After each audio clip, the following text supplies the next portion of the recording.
We're going to be starting in a few minutes, in a minute actually.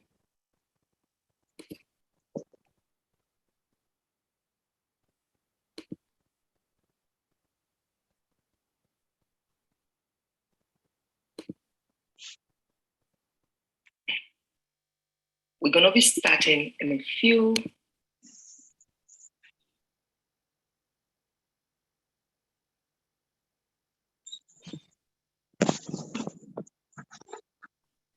Welcome to Medical Mondays. I'm Dr. Toyin Okwesomi, a family practitioner, HIV specialist, and I treat addictions in Baltimore, Laurel, and Landover, Maryland. I'm excited at another Medical Mondays, and I welcome you all. I hope you all had a very Merry Christmas. I'm wishing you a Happy New Year in advance, since we won't be seeing before the New Year, but we will shortly after the New Year by the grace of God. We're in for a treat tonight. It seems like diet is wealth, because what we have in our environment today causes a lot of havoc sometimes if we don't know, if we don't realize. So we're starting a 2-point series tonight with Dr. Marcia Gillum, who was born in Chicago. Being raised with an understanding of health and nutrition, she started her journey as a teenager with an insatiable hunger for all things concerning health. In her pursuits, she has studied and practiced many health promoting modalities, and this includes iridology, nutritional consulting, counseling on health promoting herbs and herbal preparations. And to complement her practice, Dr. Gillum also has extensive knowledge about anatomy and physiology, having certifications and practice in Bowen and craniosacral therapies. Her educational background includes a BA in chemistry, MA in education, and a certification as a naturopathic doctor. Her practice, her health practice, has taken her across the borders, conducting health and wellness workshops in the Philippines, Belize, Jamaica, Ghana. We spent 3 amazing weeks together in Ghana, and I learned so much from Dr. Gillum. Currently, she's using her expertise to consult, counsel, and collaborate on health issues and lifestyle transitions. So we are blessed with this amazing woman who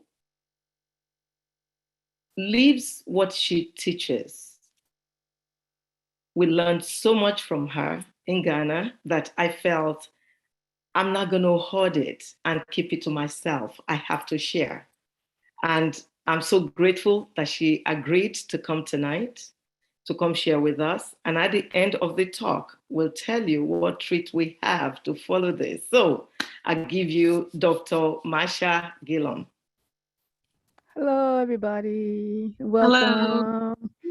Feel free to jump in with any questions. This is an open discussion. The focus today is going to be on organic versus conventional fruits and vegetables and lifestyle in general, because you are what you eat. So a lot of people ask me after I tell them that all the things they can't eat is, what can I eat? So we're going to talk about the things that you can eat as well as the things you should avoid. And I also have references at the end. So if you like to have a copy of the PowerPoint, you can have a copy. I can send you a copy, and then you can get, the total information. So organic versus conventional.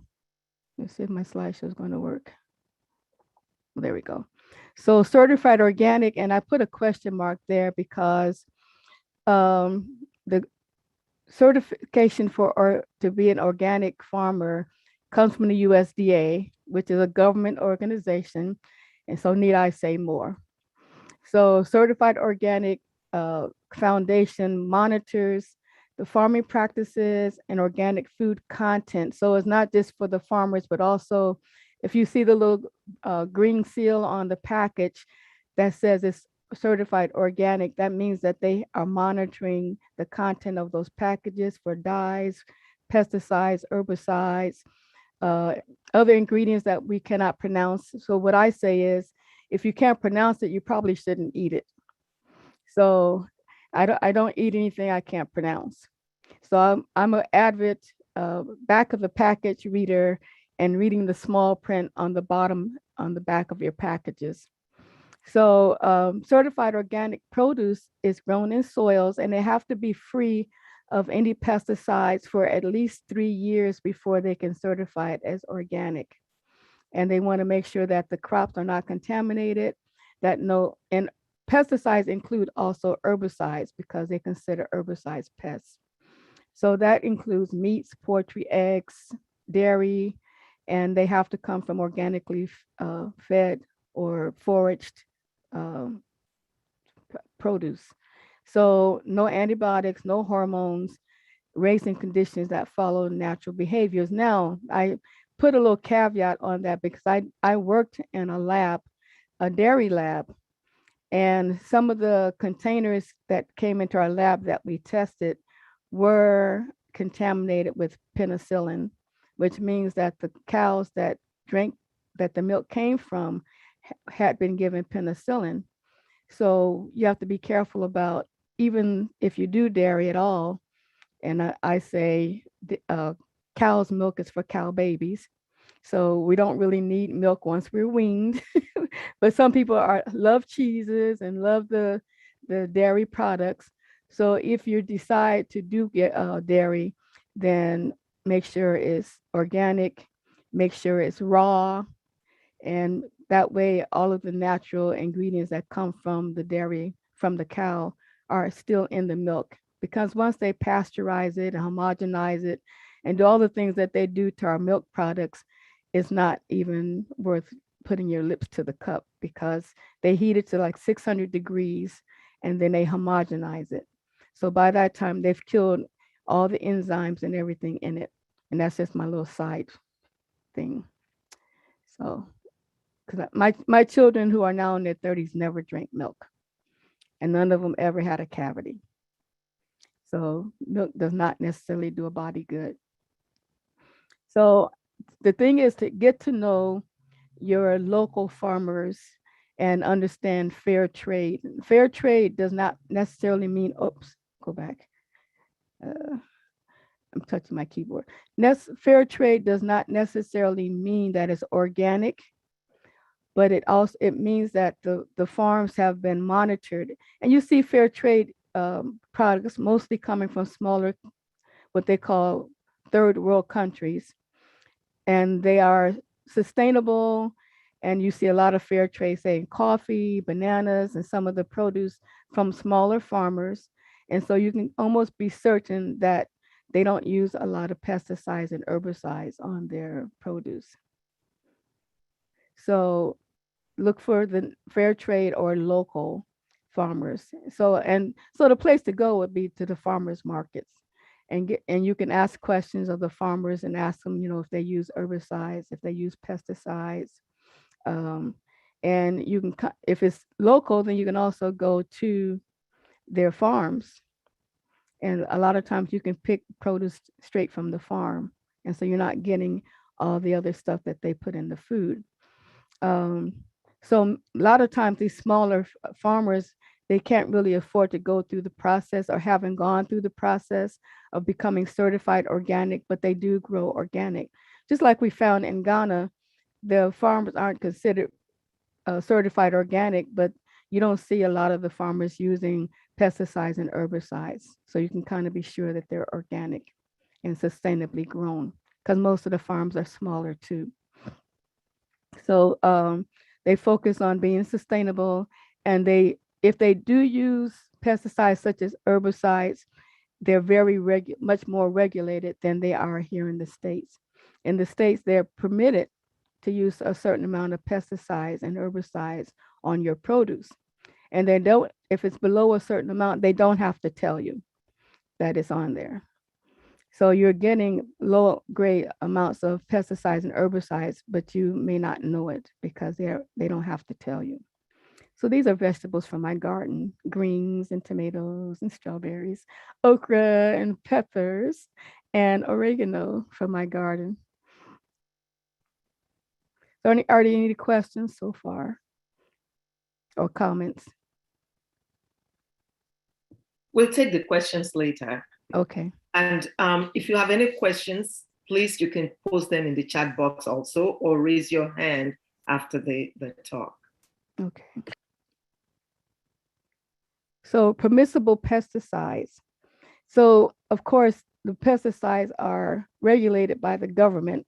So because they pay the farmers so much to produce or not produce, the amount that are permissible are a little high. And I was reading an article about imported fruits and vegetables, and they're permitted to use even higher amounts of pesticides and herbicides, many of which are carcinogenic and affect our internal organs. And the reason they affect our internal organs is because they're petroleum based and they're stored in our fat cells, which makes it very difficult for us to get rid of them and to remove them. And I just want to reference this article here. It'll take me to it.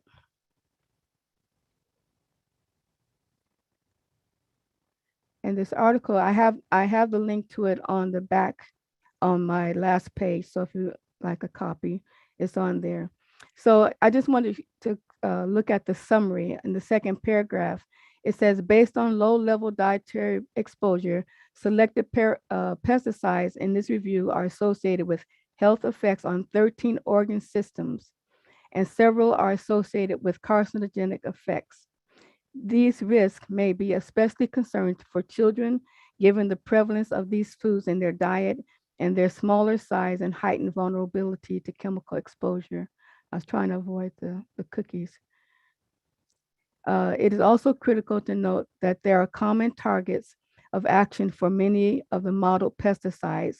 And I'm going to show you the table, and it shows you how much pesticides are being, so it tells you this is how much that you're allowed to have.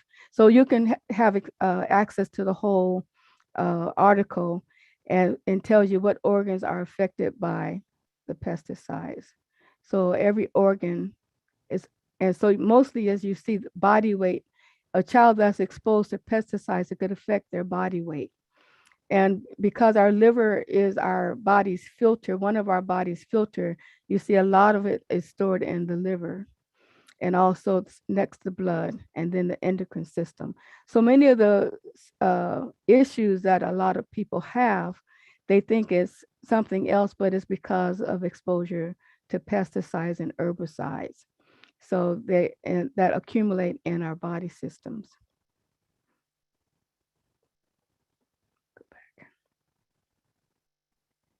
That was one that I wanted to show you, but I also wanted to show you how much pesticides are being allowed in our imported goods.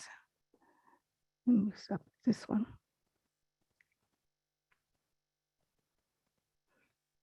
So these are the top 20, and this column here is telling you how much excess pesticides are permitted to come into our country. And this is 10,683 kilograms of pesticides. And for our body weight, we only need 0.06 and 0.06 here. Inorganic bromides, 10,000 kilograms. Methamil, 8,000 kilograms. So these are permitted pesticides from produce that is allowed to come into our country. So that's higher than what's allowed in our farms here in the United States, but they're being imported from other states.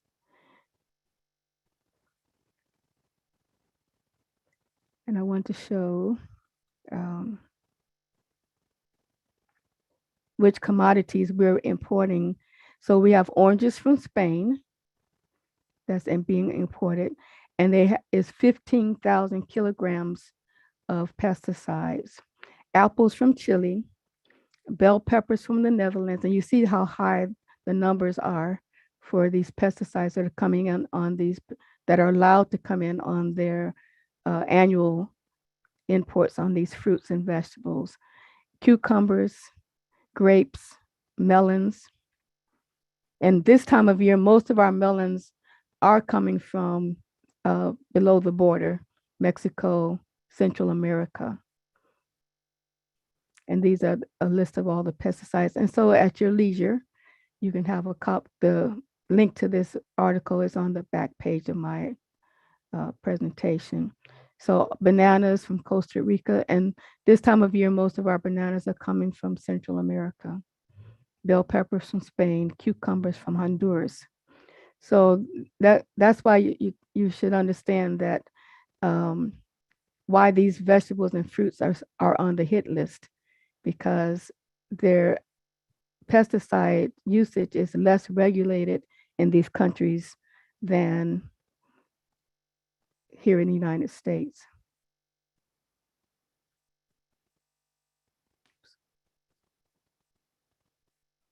Go back here.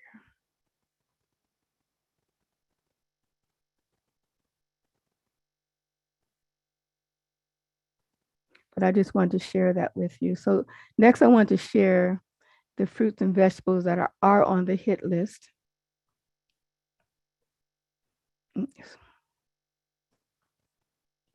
And those, and the article that these came from, my sister, Dr. O, was generous enough to send me the article, and the link to it is on the back page.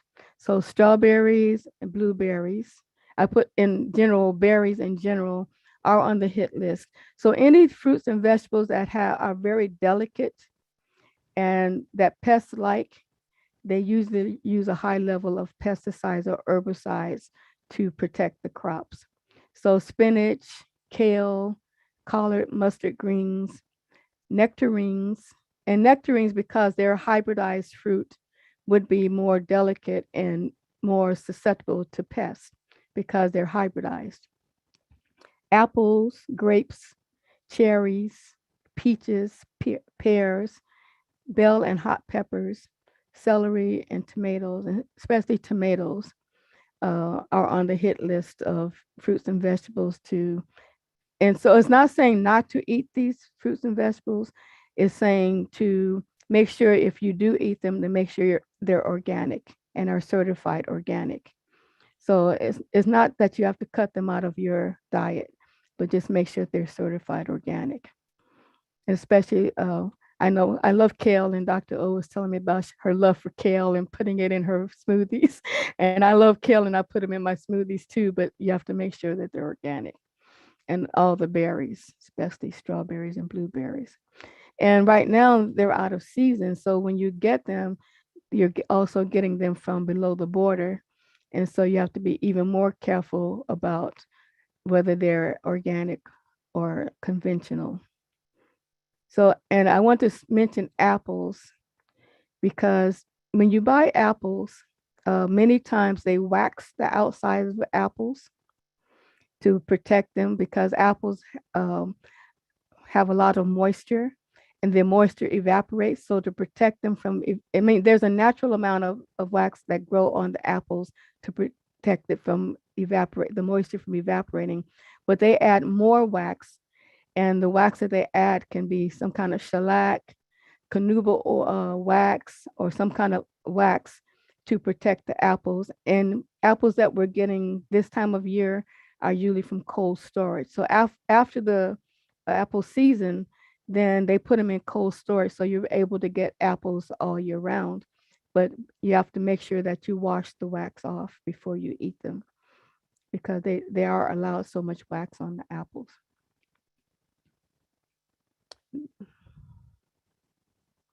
So fruits and vegetables that are not on the hit list, that are fairly safe, But I would still suggest that you wash them, because if they're coming from below the border, um, sanitation is not as good either. So you want to make sure you wash them before you uh, thoroughly wash them before you use them. Avocados, sweet corn, pineapples, onions and garlic. And onions and garlic are very uh, pesticide free anyway, because of the nature of the sulfur that's in them. I plant garlic between my vegetables to keep the pests away. So they don't like the smell of onions and garlic. Papaya, peas, frozen sweet peas, eggplant, asparagus, broccoli, cauliflower, cantaloupe, honeydew, mushrooms, kiwi fruit, and cabbage. So those are pretty safe, but I would still recommend that you wash them.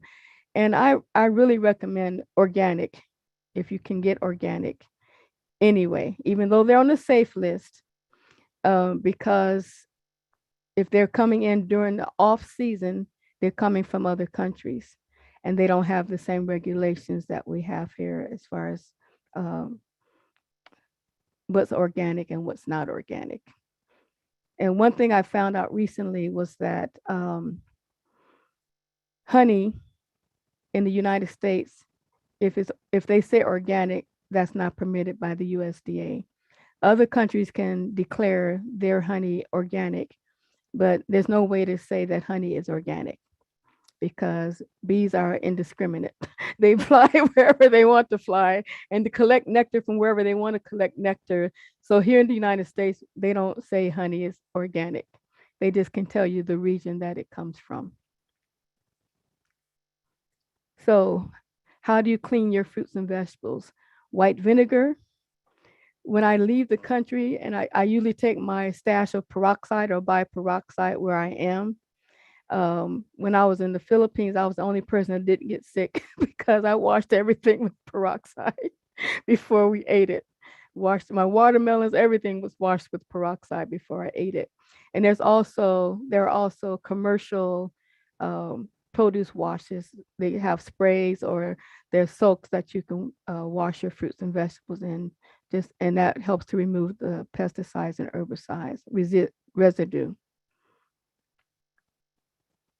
And here's my list. So if you want a copy, I can send you a copy. So questions. Oh, I was going to show you what I use. It's called, oops. It's called BioClean. And it's what I use to wash my fruits and vegetables, produce wash. And it's made with fruit oils, like lime oil, grapefruit oil. So there's no chemical type of cleaners in it. There's no detergents in it like you would find in some of the washes. So it's called BioClean. With the honey, Mm-hmm. The knowledge that I've found is that as long as it is unheated and unfiltered, Right. it is the honey that we can safely consume. The other honeys have been usually heated, Right. kills the enzymes, and filtered, which takes away all of the value. So Right. absolutely, as you said. Yes, I was in the grocery outlet store. We have what's called a grocery outlet, where they have like all kinds of organic, not and conventional foods. And I was looking for a particular honey that's grown, because honey should be from the area that you live, bees in the area that you live. So I was looking for Northern California honey. And so I was talking to a man in the store, and he worked for the USDA. And he was telling me, and I was mentioned to him organic. And he said, well, organic, they can't use that word in the United States, because since bees are regional, they can collect nectar from any plants in the area. So they may collect nectar from a tree that's not organic. So that's why they don't put that label on the honey here that's produced here in the United States. But they can in other countries because they have different regulations. Yes, and as long as it's local, it should be local, and it should be unfiltered and unheated. Thank you so very much for this awesome presentation. Can you put the slides down? Mhm. I will, if I can send it to the emails later on Okay. for people. Thank you. I have some questions. Okay. And I wanted to mention also that while we were in Ghana, I learned from you how to always read the label. Yeah, you can pull it down, the slides, you can remove it so that we can have a full screen. Dr. Marsha? Yes.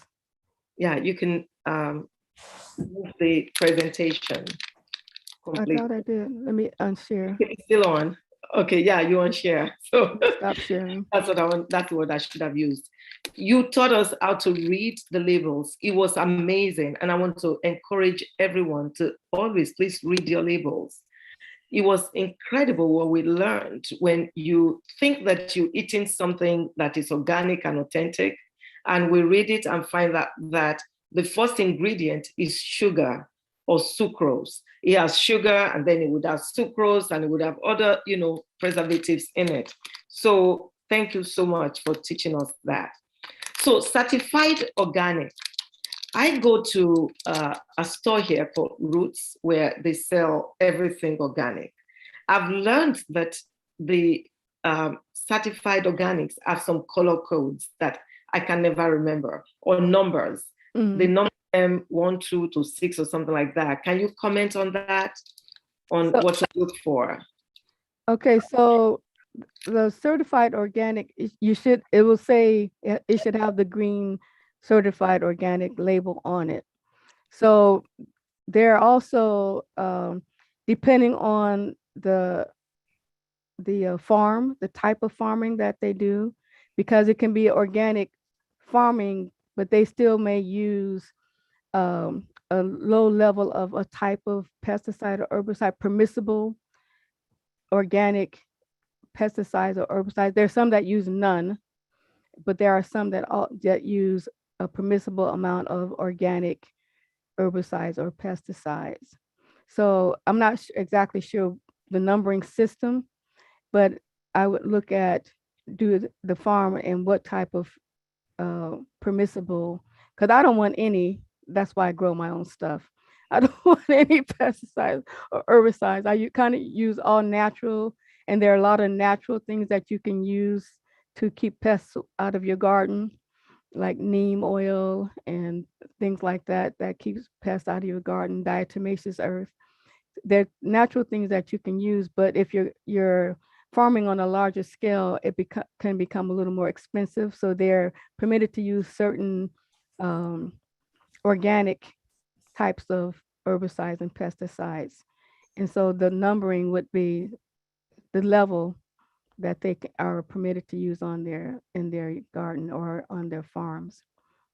I'd have to study a little bit more about what each number 1 through 6 means, but I'll get back to you on that next week when we talk about gardening. Thank you. Thank you. So you talked about, you showed us things that we can wash our fruits with. Mm-hmm.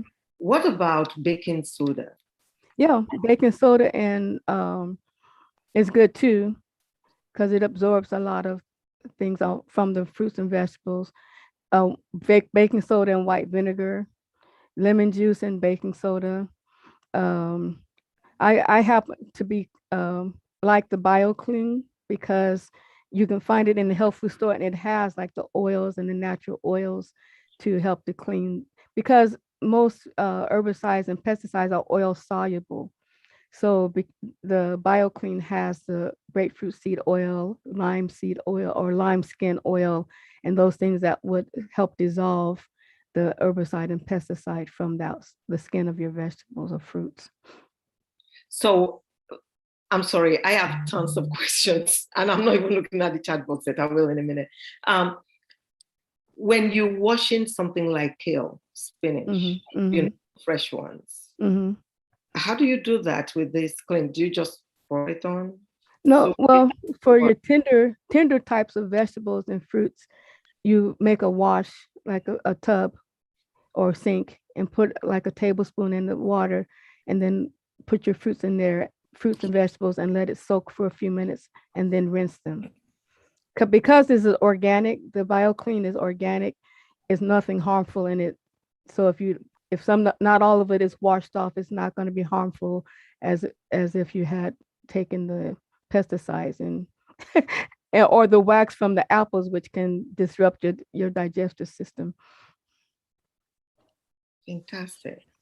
Thank you. Dr. V is asking, what is happening to our people at home in Africa who inhale pesticides daily in their fight of mosquitoes? Thank God you go to Africa quite a bit too. You go to Ghana. So what happens? Well, it's going to affect their lungs, and it's going to start absorbing into their system, in their liver and the fat cells in their bodies, because these pesticides are petroleum based, most of them. So they're going to absorb into their system. So you're going to find higher levels of residual pesticides in their tissues over a period of time. And they do it here too in California. They call it vector spraying. They spray for mosquitoes in the spring and in the summer. So they do it here, and they have everybody stay inside during the time they're spraying. So we have the same issue right here in the United States, not just in the African countries. They don't realize what they're doing to us. They're killing us slowly with pesticides. Dr. O, what can we do about it? I believe education and substitutes, because in Ghana, one of my sisters there now, would light up citronella under the tables, and it drives away the mosquitoes. We sit out there in fresh air, in the breeze, in the evenings when we visit them, and we don't have issues with mosquitoes. So we need to educate our people. Education, which is the reason why this forum exists. So we can get educated. We start with our families first. And our neighbors. And our neighbors, yes. I had to educate my neighbor about using, what's that stuff? Roundup. He was spraying Roundup on his driveway. I said, stop. You realize what that's doing? And right outside of our house is the drainage that goes to our rivers. And he likes to fish. I said, you're feeding the fish Roundup. And he didn't realize that. He didn't realize what he was doing. So, they want a quick remedy. I said, you can use white vinegar, will kill weeds. So if you don't want to use pesticides, use white vinegar and spray your weeds with white vinegar, and that'll kill the weeds without killing the fish. Oh, wow. I didn't know that. Dr. O, the education will be complete with that kind of a thing. We educate, don't do this, then we say do this. Yes. So I think that would be a good medical mission. Anyway, we can all jump and help. What do we say? Stop this, then do what? So thank you. So thank you. Fantastic. That was why, I suggested the alternative that I just learned, the citronella for mosquitoes that drives them away, instead of the coil and those things that are sprayed. And now we found out about, Roundup, spraying our lawns, that, we can use white vinegar, to kill the weeds. So education, and I think we should start with, family and friends, and then, they too would educate others around them, and we'll be able to get something done. Dr. Craig said something about honey, that we should ensure that it is unheated and unfiltered. And I heard you say it again. My issue is it written on the honey bottles that it is unheated and unfiltered? Yes, it should be. Yes. Costco's honey is raw and unfiltered. You can get Costco's honey, and it's regional. Regional is very important in allergens. Yes. It helps, especially for people who have allergies, it helps them to be able to control things. So before I go back to the chat box, Dr. Jagbe, you have your hand up. I'll come back to you, Dr. Will. Dr. Jagbe, sir, you can ask Good your morning. Good Good morning from afternoon. Lagos. Oh, question. good morning there. Anyway, sorry to to be raising my hand. I should be listening. Why? Well, I just wanted to listen and learn some more of it. But I think I could add a few things. In addition to the baking soda, biocleans, vinegar, and other cleaning stuff. Ordinary salt can also be used to clean vegetables. We found that to be very useful as well. That is something that is available. You don't have to use the salt to cook if you don't want to add salt to your cooking because of high blood pressure or special diet. You can use it to clean your vegetables and fruits as well. That is one comment. The other thing I wanted to add is that the knowledge about citronella is pretty widespread. Most of the essential oils that are available also that are bug repellent can be used either as skin rub or skin applications. If you don't want to use them as a fuel that can be burnt and then be used to kind of shoo away the mosquitoes. In addition to that, when we talk about education, some of the things that are foundational that we used to learn when we were in primary school or elementary school are no longer being taught. That was hygiene and nature study.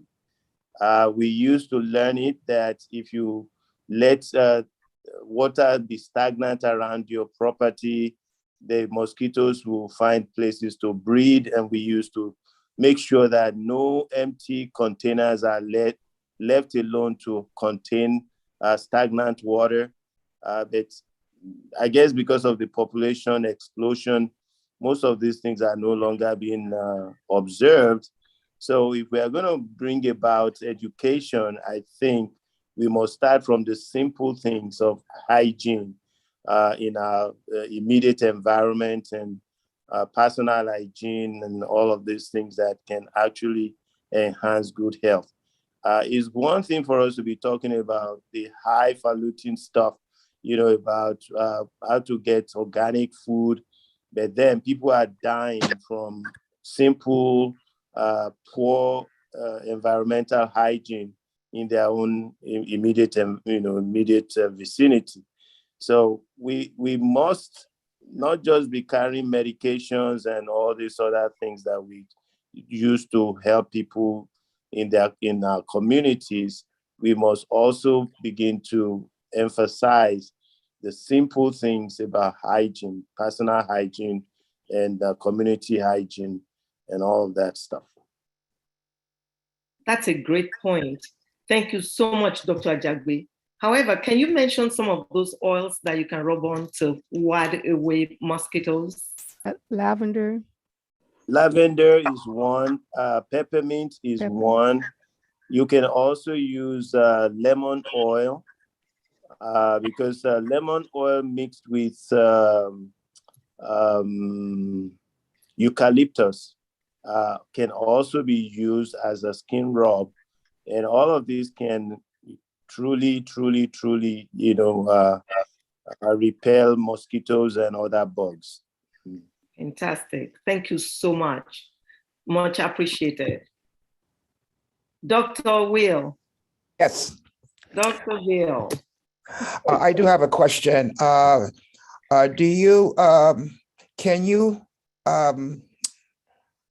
Is there a food grade peroxide as opposed to one that we use basically clinically? Oh, yes. I was talking to Dr. O about that when I went when we were in Ghana. Yes. That I buy food grade. I buy like 35% food grade, and then I dilute it for all of my uses.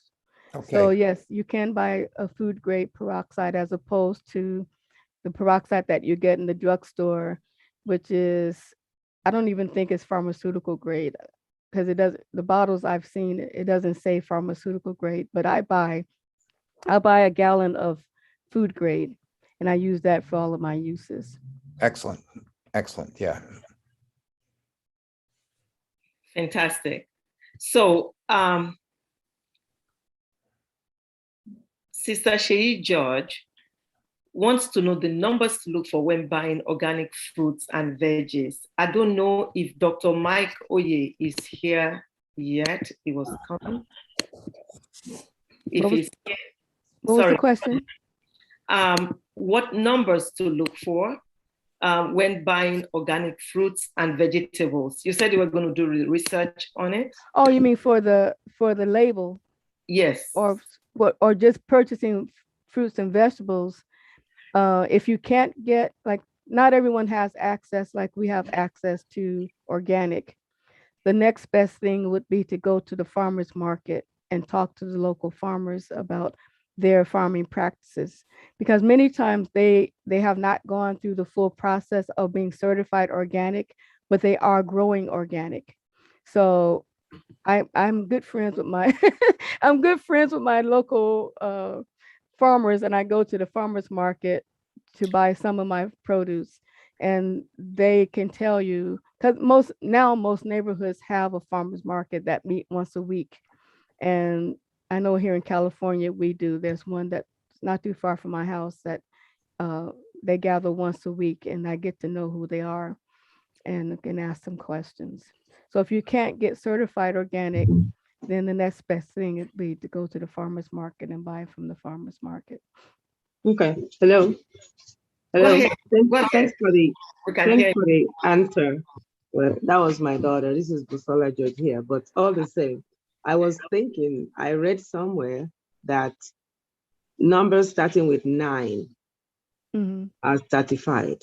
The ones with 4 are genetically produced, but please clarify that for us next meeting, even if not now. I just want to be sure, because I'm going by that, and I've read that, and I've seen that in the stores, and they are saying that, yes, they are organic, and I've been checking it out, just to clarify for everyone to know. Thank you. Great presentation, by the way. Thank you. Thank you so much. That is a fantastic question. And, you know, I knew it at one time. I don't remember. Dr. Mike Oye, our naturopathic guru, also taught me those numbers at one time. That was why I was looking if it was on yet. But next week, by the grace of God, Dr. Gillum would have those answers for us. Dr. Bill, you have your hand up? Yes, I do. I have another question. In the East, the criteria for things to be organic, there's a New England organic produce company, and basically they aid or help in certifying farms to be organic, but it takes 7 years. Wow. And each year, that area which is being groomed to be organic is tested to see how the soil is. And at the end of the 7-year period, then they get the right to stamp all the produce coming out of that area organic. I'm just curious, in terms of the West Coast, the East Coast, the middle of the country, are there different criteria to do different things in terms of making things organic? I think the 7 years is for, say, if a farmer had been a conventional farmer, and he wants to transition his farm from conventional to organic. I think that's why the 7-year period of time and the consistent testing over the years to make sure there are no pesticide or herbicide residues in the soil, and the test the soil, because most of the time the farmers don't rest their soil. They don't rotate their crops. So the soil conditions are poor. So I think that part of that transition from going conventional to organic is to make sure the soils are conditioned for organic produce. Because I know even my soil, I've been here 4 years, and I'm still conditioning my soil on a regular basis by adding organics and putting my compost in and all that, putting hay on top to help to condition the soil. So it's a process. So I'd have to check because I know the USDA site said it was 3 years. It takes 3 years to get a certification, but that may be if it's virgin land that has not been farmed previously with herbicides and pesticides. So I'd have to investigate that a little more closely. You're muted. Thank you. Oh, you're muted. Were you saying? Okay, Yeah. there you go. One of the things I learned from grandma down south was that whenever she planted or she started planting, she would sweeten the soil. Mm-hmm. Have you heard that terminology in terms of them doing that, where they would lime the soil and then they would plant? Right. Supposedly it aided in the quality of what was coming forward from that land. Yes, because of the lime has your nitrogen, phosphorus, and other nutrients that the soil needs in order to grow. So some people buy artificial fertilizers, and it just has those elements in it. But I use compost. Everything in my kitchen, if I don't eat a banana and it goes bad, I don't feel bad because I grind it up and put it in the garden. It goes right back to the garden. Anything I eat that comes through my kitchen goes into the garden. And I have 3-4 buckets of compost. And so that's what I use everything from my kitchen to compost. One of the things I also learned is that all the bananas coming into this country are gassed. Yes. The gas they use is ethylene dioxide. Yes. Now they use that because they are supposedly ridding the grouping of bananas of all the pests which might be part of them. So when you have the opportunity of eating a ungassed banana, the difference is night and day. Absolutely. Oh yeah, I ate a banana from the store this morning, and it was so sugary sweet. It didn't really taste like a banana. It tastes like sugar. And it's because it was, they picked them green and then they gassed them because they don't want them to bruise. And so they gas them with this ethylene gas to ripen them. Yes. And it also rids them of any pests that may have thumbed a ride with them over from the other country. Absolutely. But if you go to the Asian stores, a lot of them are not gassed. I also know that. Hello? Yes. Go ahead. Okay, I also heard, well, I understand also that putting lime in everything may not be the best thing to do, but no.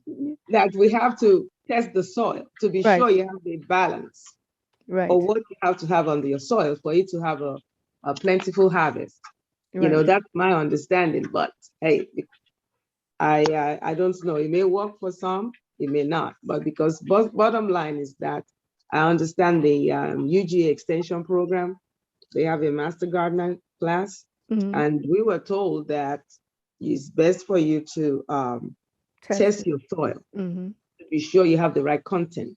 Right, and the right acidity. In order for you to know what you're doing, because if you lime everything, the nitrogen will be more than that, and everything will be thrown out of order. So just testing might be the best thing if one is really interested. Of course, we can always plant and we can use our gut feeling to know what we're doing. It works sometimes. Thank you. Thank you so much. Thanks for that comment.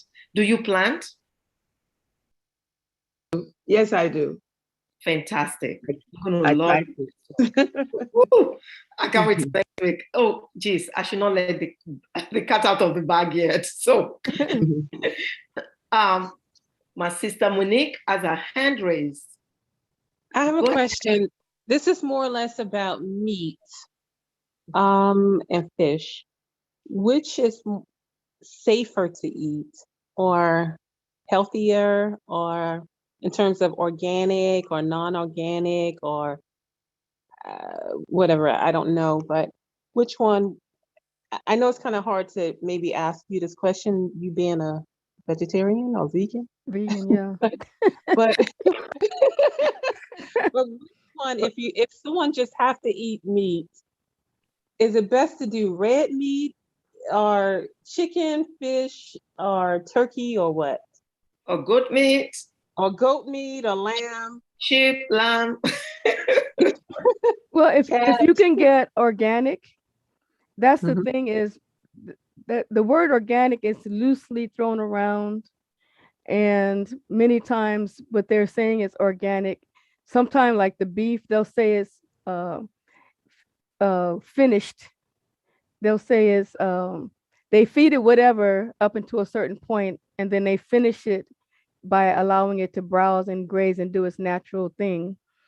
But up until the point, the last like few months or whatever, that before they slaughter it, it's just whatever. But then they finish it using grains or allowing it to graze and then browse.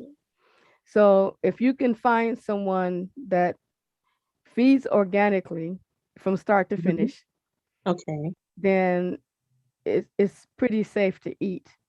Fish should be from cold water. I personally would not eat anything out of the Atlantic Ocean on this side of the world. Wow. Personally, but Alaskan, if I was going to eat fish, it would be like Alaskan salmon or Alaskan cod, cold, Okay. wild caught. Oh, okay. Yeah, wild caught.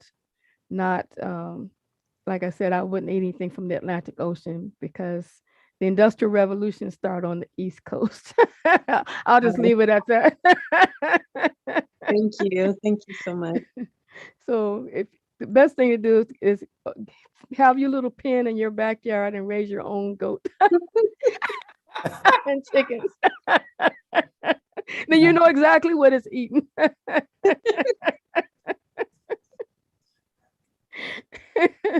Yeah. Or like I said, become good friends with your local farmers and know how they're raising their animals, what they're feeding their animals, and make sure that they're feeding them organic from start to finish. And that way Okay. you can be sure that they're not eating each other like they were feeding Wow. the cows each other.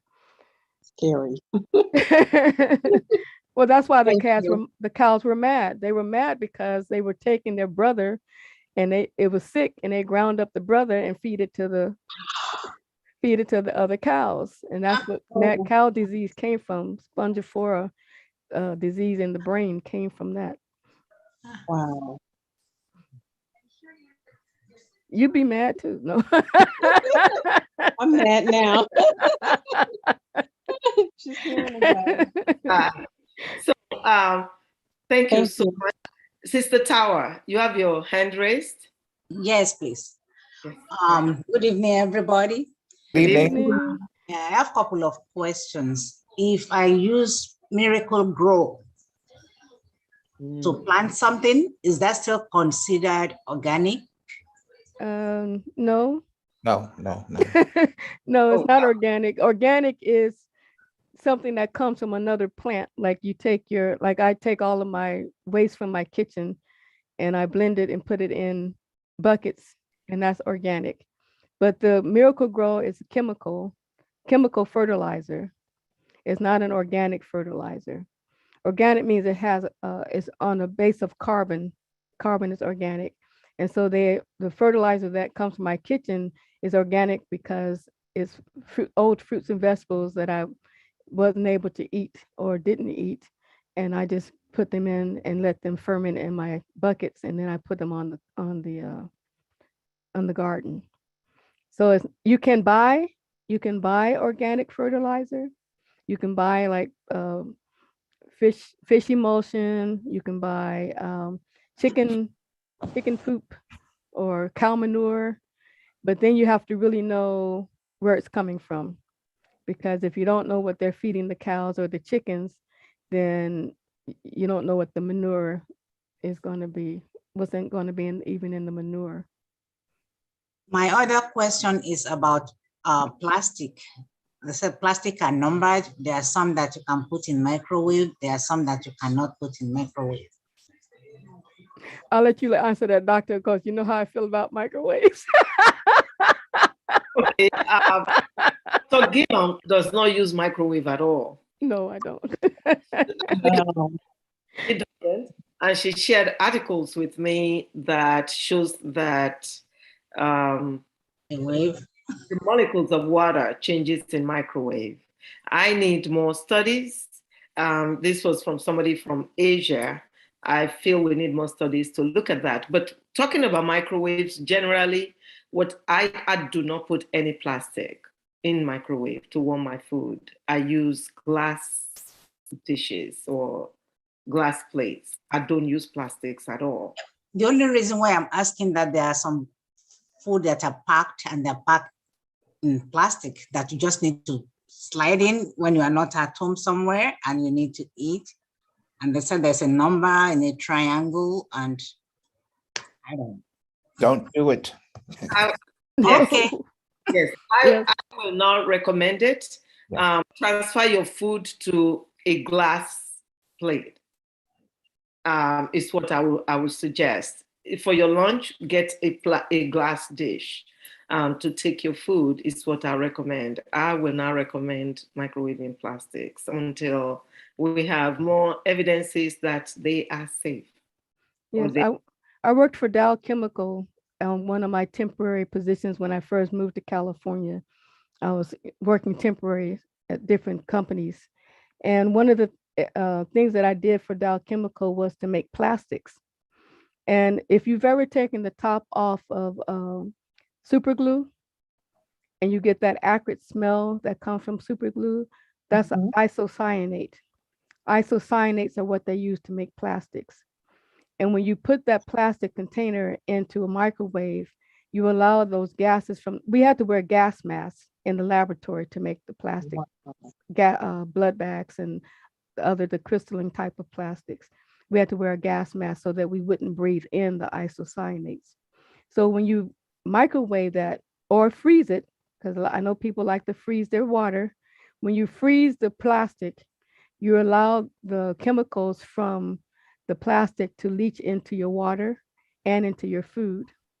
So the best thing to do is to use glass and transfer your, or some of them come in like a little paper container, put it into a little paper container and then heat it up and then use it that way. But don't microwave or freeze plastic. Wow. Freeze it. Okay. Thank you. Thank you for that question. And thanks for the insight you just gave us. Thank you, Dr. Gillum. Dr. Bill, you have your hand raised. Go ahead.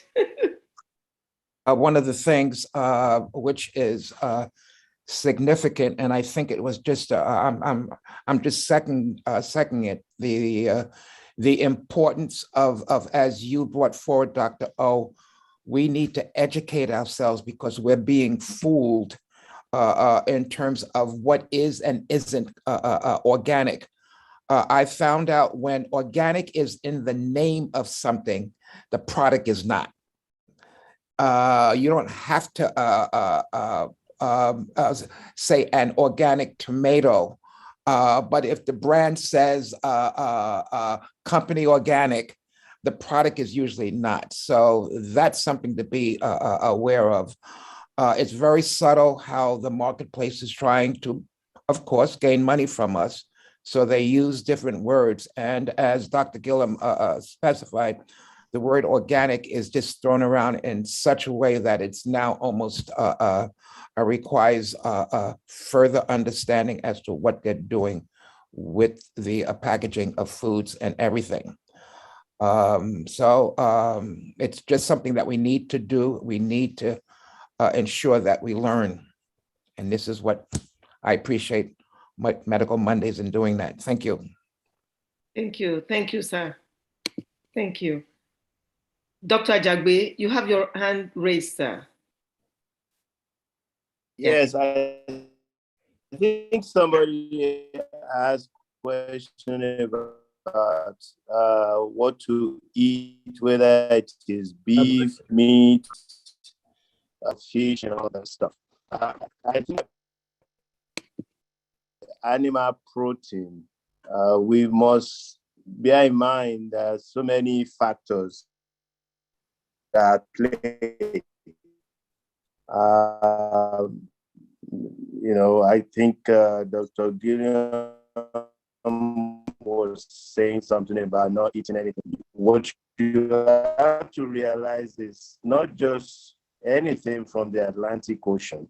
It's also about the fish that you get from wherever you get it from. Because if you get the real large predatorial fishes, most of the time they are very high concentration of mercury. And so you have to bear in mind when you are buying fish, when you buy fish like swordfish, the extremely big sea basses, even some other, big fishes. Most of those ones, they may be very low in omega-3, but they will also be high in mercury contamination because they feed on other fishes and they concentrate the mercury from those other prey that they eat in order for them to have very high concentration of mercury. So my own favorite fish to go to with the knowledge that I have now is the best one will be sardines. Sardines are usually very small, and because they are small, they have very, very, very low contamination with mercury.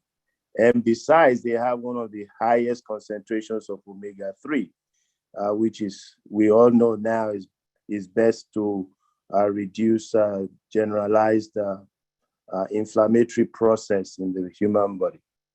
The next fish that will be best is what most people will call, poor people's fish. But it's very rich in omega-3 and doesn't have as high concentration of mercury, and that is mackerel. Mackerel doesn't have scales, but it's one of the fishes that has very high concentration of omega-3 and very low concentration of mercury contamination. So salmon, if it is caught, if it is wild caught, most of the time Alaskan, even Atlantic one, if they are not too big, if they are not very huge, they will not have as bad concentration of mercury. And most of the time, they are very rich also in omega-3, the salmon. So those are the three. And I think herring also is very good because they don't get to be very big and they have very short life cycle. And that's the reason why their mercury content is very low. If you are trying to look for something that is very safe, those kind of fish or fishes will be the best to look at. Any other animal protein is more likely to have been adulterated, unless they are wild.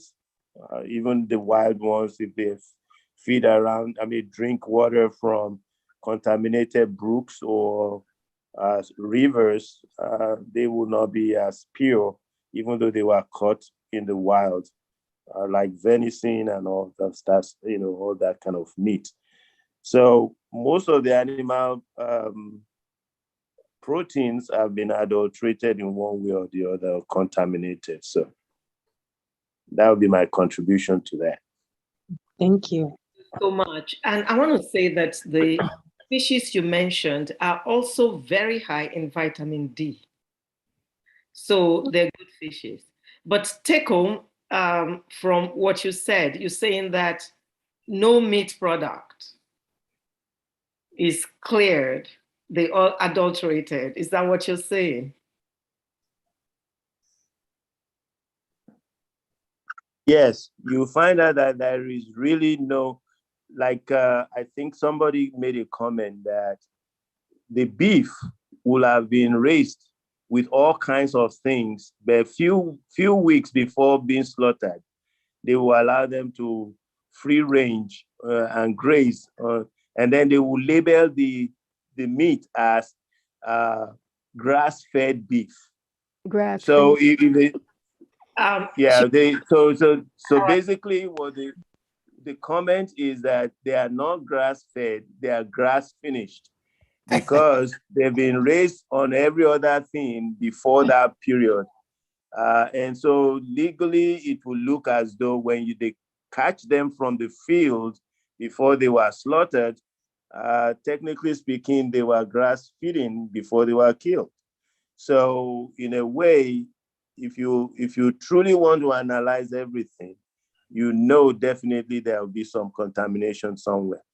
But can we truly be free from all these contaminations? That's the fact. That's the human factor that we truly cannot avoid, no matter how much we try.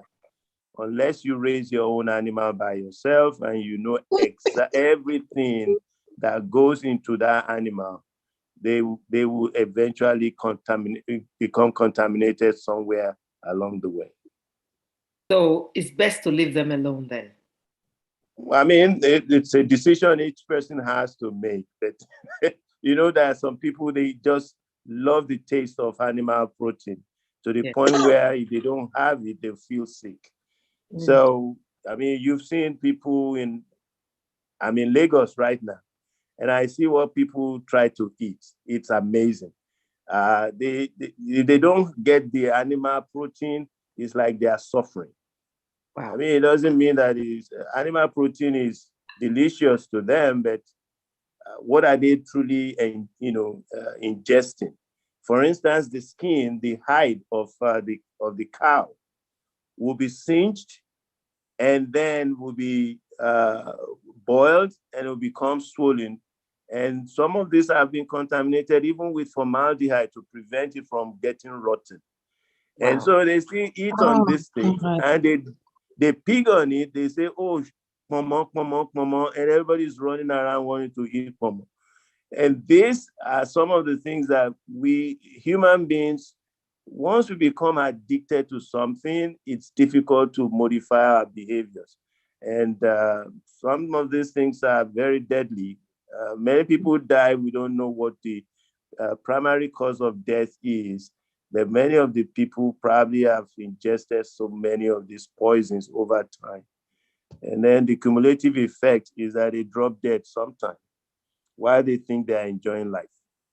Well, that's, one of the purposes of us spending the time every Monday night, learning more and, just getting educated. Because if people actually just drop dead, it's not as bad as when people develop cancers and then they're suffering or, health issues. And that's the purpose of these conversations, because we've seen that in cancers, diet plays a huge role these days because of what we have around.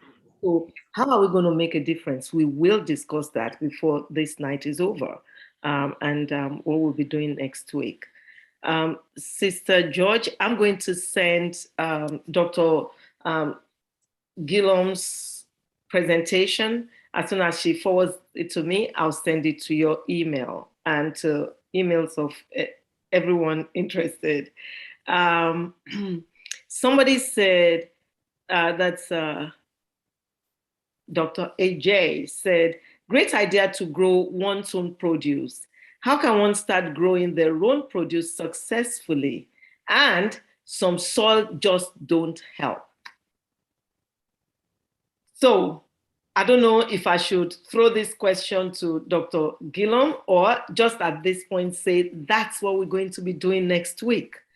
On Medical Mondays next week, Dr. Gillum actually grows our own plants in our own yard. And so does my sister, Delegate Harrison, who is on the program tonight. She had brought produce. She's in Maryland. She grows, as busy as she is, she actually has her own farm and grows. And she brought me some of her produce, towards the end of the summer. And geez, they were just awesome, fresh, fantastic. So we are in Maryland and it's cold, so we cannot grow year round.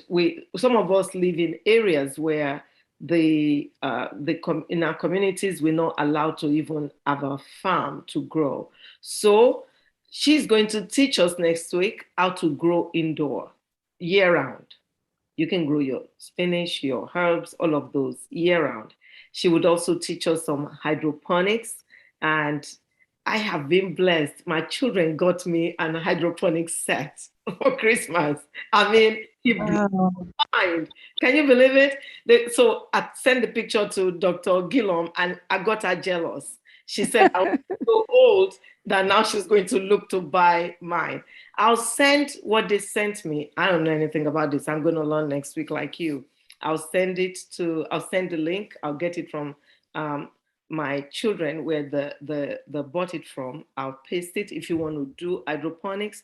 But Dr. Gillum has assured me that she will show us how to grow indoor without you purchasing anything, with your own cups and glass dishes and pots and stuff like that.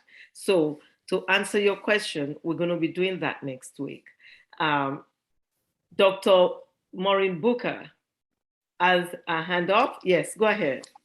Yes, this is interesting because I was raised in Guyana. We've always had a garden. We've always raised chickens and turkeys. So I do, even throughout working, I have a kitchen garden. I have a herb garden. And in the former house, I have a bay window where I still use herbs all year round. And next year, so this year I've had tomatoes, I've had kale, I still have kale outside, where we use sage. So I've always had a herb garden, plus I planted a lot of vegetables this year. And most of the time, I get my plants from the Tacoma Park Farmers Market. I go there on Sundays early in the season and you could get your seedlings. I never buy apples in the store. I always buy apples from the farmer's market. It may cost more, but I know it's not waxed. So we can do it. And next year, I plan to make a bigger garden. So I'm preparing it for more products because I had and I would send you some of my pictures, eggplants, name it, tomatoes, all different types. So it can be done. Fantastic. And if you have a bay window, and then if you don't have a bay window, you could also get the light because I do a lot of peppers too.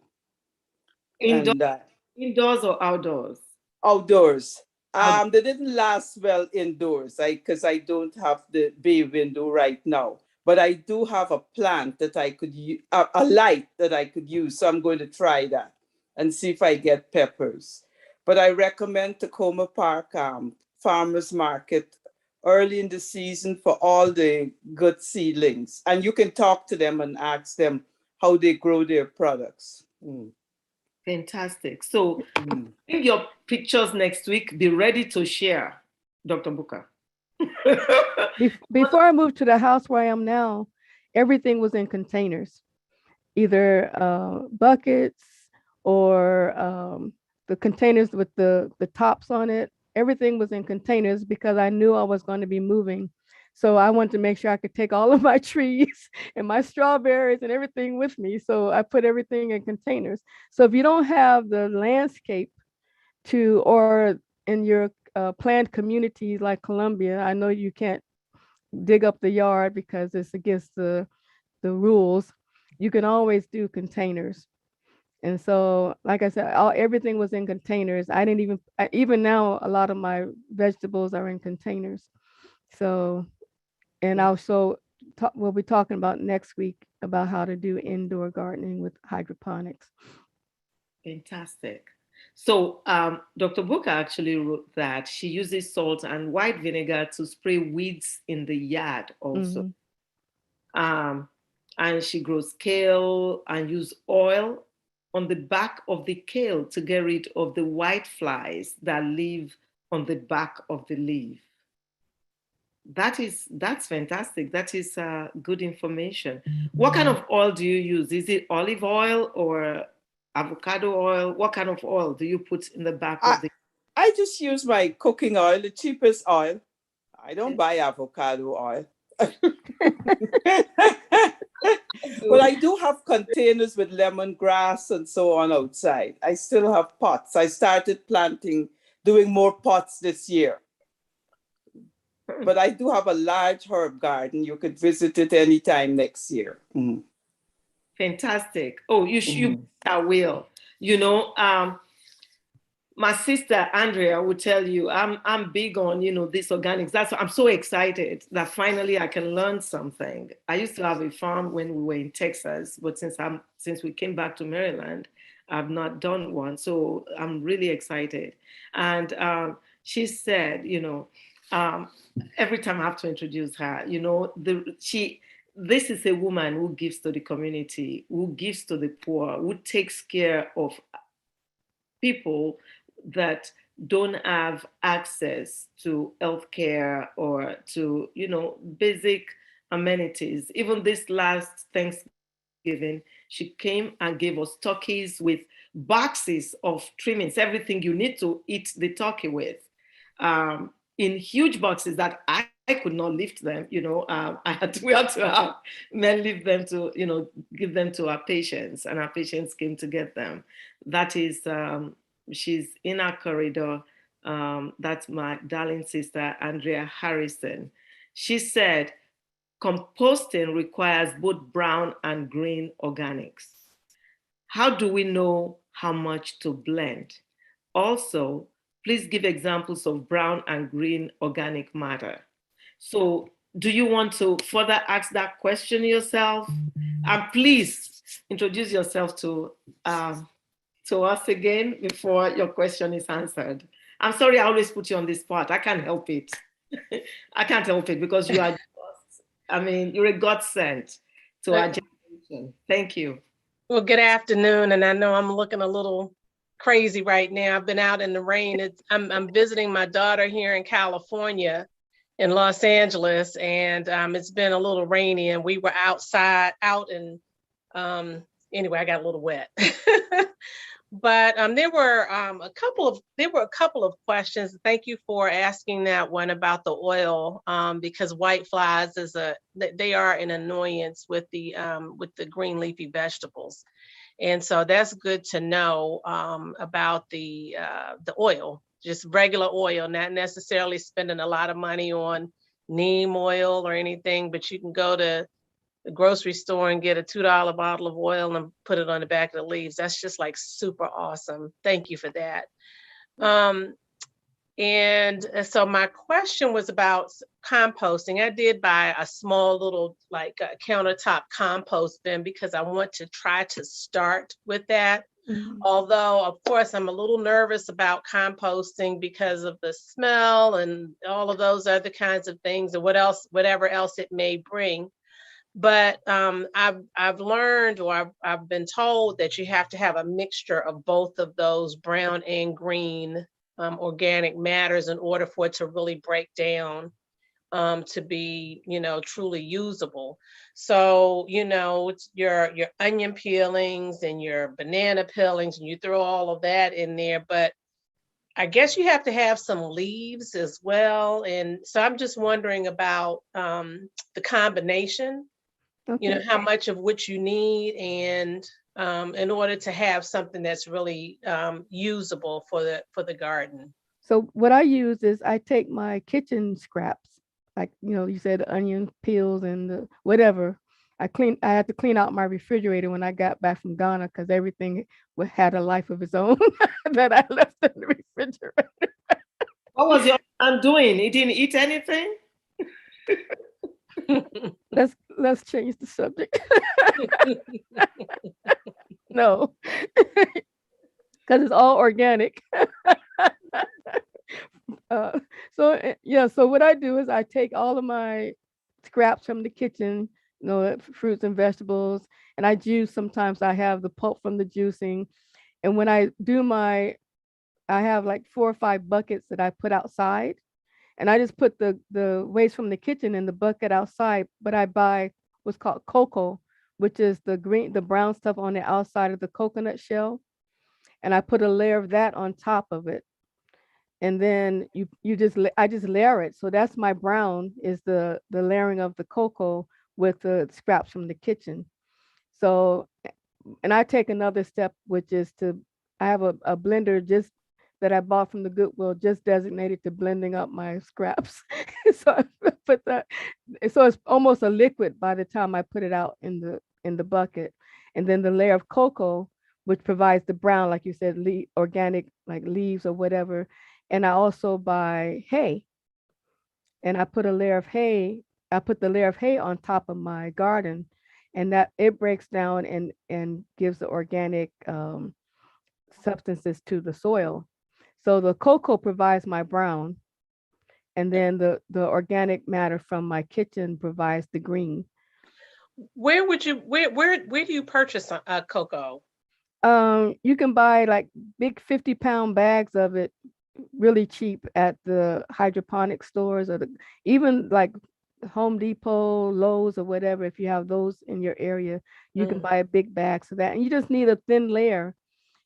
Just what that does, it covers and it soaks up the moisture from your organic fruits and vegetables, but it also keeps the flies away. Oh, good. I know that was your other, whatever would come along with comment, was the fruit flies and the flies that fly over your compost pile. So the cocoa insulates it against the flies, but it also attracts the earthworms, because you put holes in your compost bucket, and that attracts the earthworms, which you need. And so you get the castings from the earthworms, as well as them aerating your compost pile. Okay, thank you. Yeah, I just use paint buckets, like 5-gallon paint buckets. That's what I use for my compost. Okay. Nothing fancy. Okay. Thank you. You're welcome. Thank you. Thank you. So, Dr. Ashby was the one who sent me what I sent Dr. Gillum about, that she showed in her presentation, about how badly leafy vegetables and all have been pesticide traumatized, is what I'll call them, for lack of a better choice of words. So Dr. Ashby is an internist and also a lifestyle medicine physician who has taught us so much on this forum. She also was talking about composting, that the best thing she started 2 years ago was composting. And she has a few items going in the yard. Dr. Ashby, is she still? Dr. Ashby, can you please unmute and comment? Or there you go. Hi, Dr. O. Thank you. Hi, everyone. It's so good to be here. And thank you, Dr. Gillam. I've been sitting here just enjoying and accumulating knowledge. So thank you for all the sharings. Oh, you're welcome. Yeah, I definitely agree. If we're doing this, it's for the betterment of all of us and our neighbors, our progeny, the earth. And we're each in a different, sections of the journey, I would say. I left meat a few years ago and naturally came to composting. And pre-COVID was the best thing I did, because I realized how much waste we were producing as a family. I went from putting trash out every week to not having trash to put out for 2 weeks at a time, especially when you no longer eat meat. One thing I would say for those who are starting to compost, do not add any animal products to your compost. And if you're still eating eggs, rinse the shells out, and then you can put them in the compost. They do provide calcium, I've been told. I'm not an expert. I've only been doing this for 2 years, but a lot of trial and error. And I've never had any animals in my outside compost. And I just use grass clippings and tree clippings for the brown. And there's no exact measurements. Each time you add the kitchen scraps, add a layer of dried leaves, cover it up, and you're good to go. Mine is not open to air. I have a closed container that I did buy, and it was a great purchase. And I've been able to use it so far for one season on some papayas that really enjoyed it. So great discussion. And about the meat, I would agree. The smaller the fish, the less mercury the flesh ends up collecting over time. And if you're trying to figure out which meat is best, go ahead and graduate to just eating fish.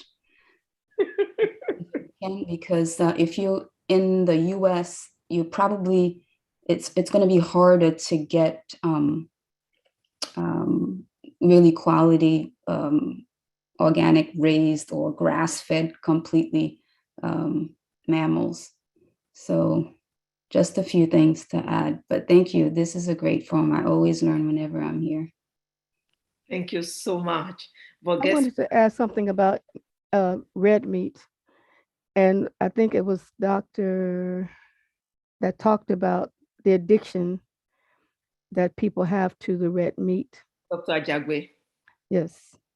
And the addiction comes because when the animal is being ready to be slaughtered, it produces adrenaline, and because it knows it's going to die.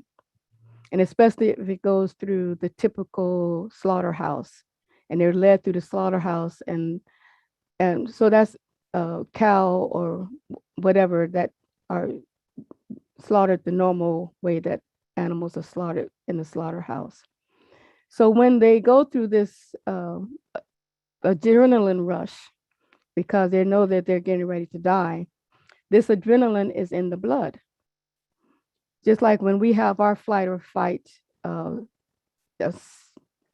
if we're afraid and we go through flight or fright, the adrenaline goes into our blood. So the people that, when you eat the animal with the blood, then that adrenaline is in your system. And that's where the addiction comes, is because it gives you that rush from eating the blood of the animal. So that the doctor that was talking about the addiction, that's where that addiction comes from. People, oh, I have to have meat. If you go through a period of time of not eating meat, then your body is cleansed from that adrenaline, and you won't get that adrenaline rush and the sugar rush that's in the meat anymore, because animal flesh is full of sugar too, because they eat a high carbohydrate diet. So you're getting both of those in the blood of the animal. So when you wean yourself away and get more of a natural, less red meat diet, then that is going to succeed, and you're not going to want it anymore. You know, I agree. It's acquired taste. I always say it takes 2 to 3 weeks to retrain your taste buds, your bowel. When you make the decision to do that, I'll encourage everybody on the forum to do more research. And I think you'll be convinced that in this time and age, plant-based food, fishes are better to consume for a healthy living. So Dr. Ephraim said, excess of everything is bad. This old proverb is a guide for doing anything in moderation. It helps us to live a balanced life. It also helps to give attention to each aspect of life. That is so true. So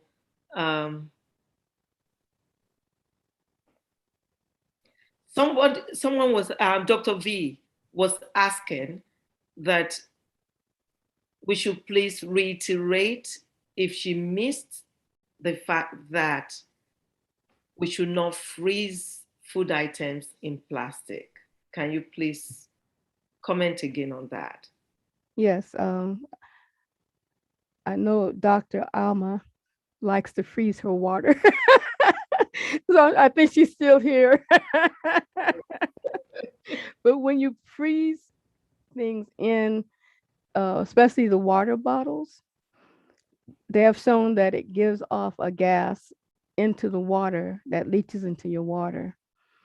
So, I mean, if I freeze things, I mean, I buy frozen food because I like my frozen strawberries and frozen blueberries when they're out of season. But I think they're frozen beforehand and then they're put into the bag, not frozen in the bag. And that's what I do when I buy fruits that I want to eat out of season, is I freeze them first and then I put them in the plastic bag or containers, but not freeze them in the containers so that the chemicals from the plastic gets into the food. But it's been shown that freezing, especially water bottles, because of the type of plastic that they use, there's a chemical from the plastic that leaches into the water. So that thawing and freezing is not good for your. Wow, thank you. Just a comment. Dr. commented that we should eat according to season. Yes. In the context of shopping for organic produce, one is likely going to find a better selection of organic foods that are in season.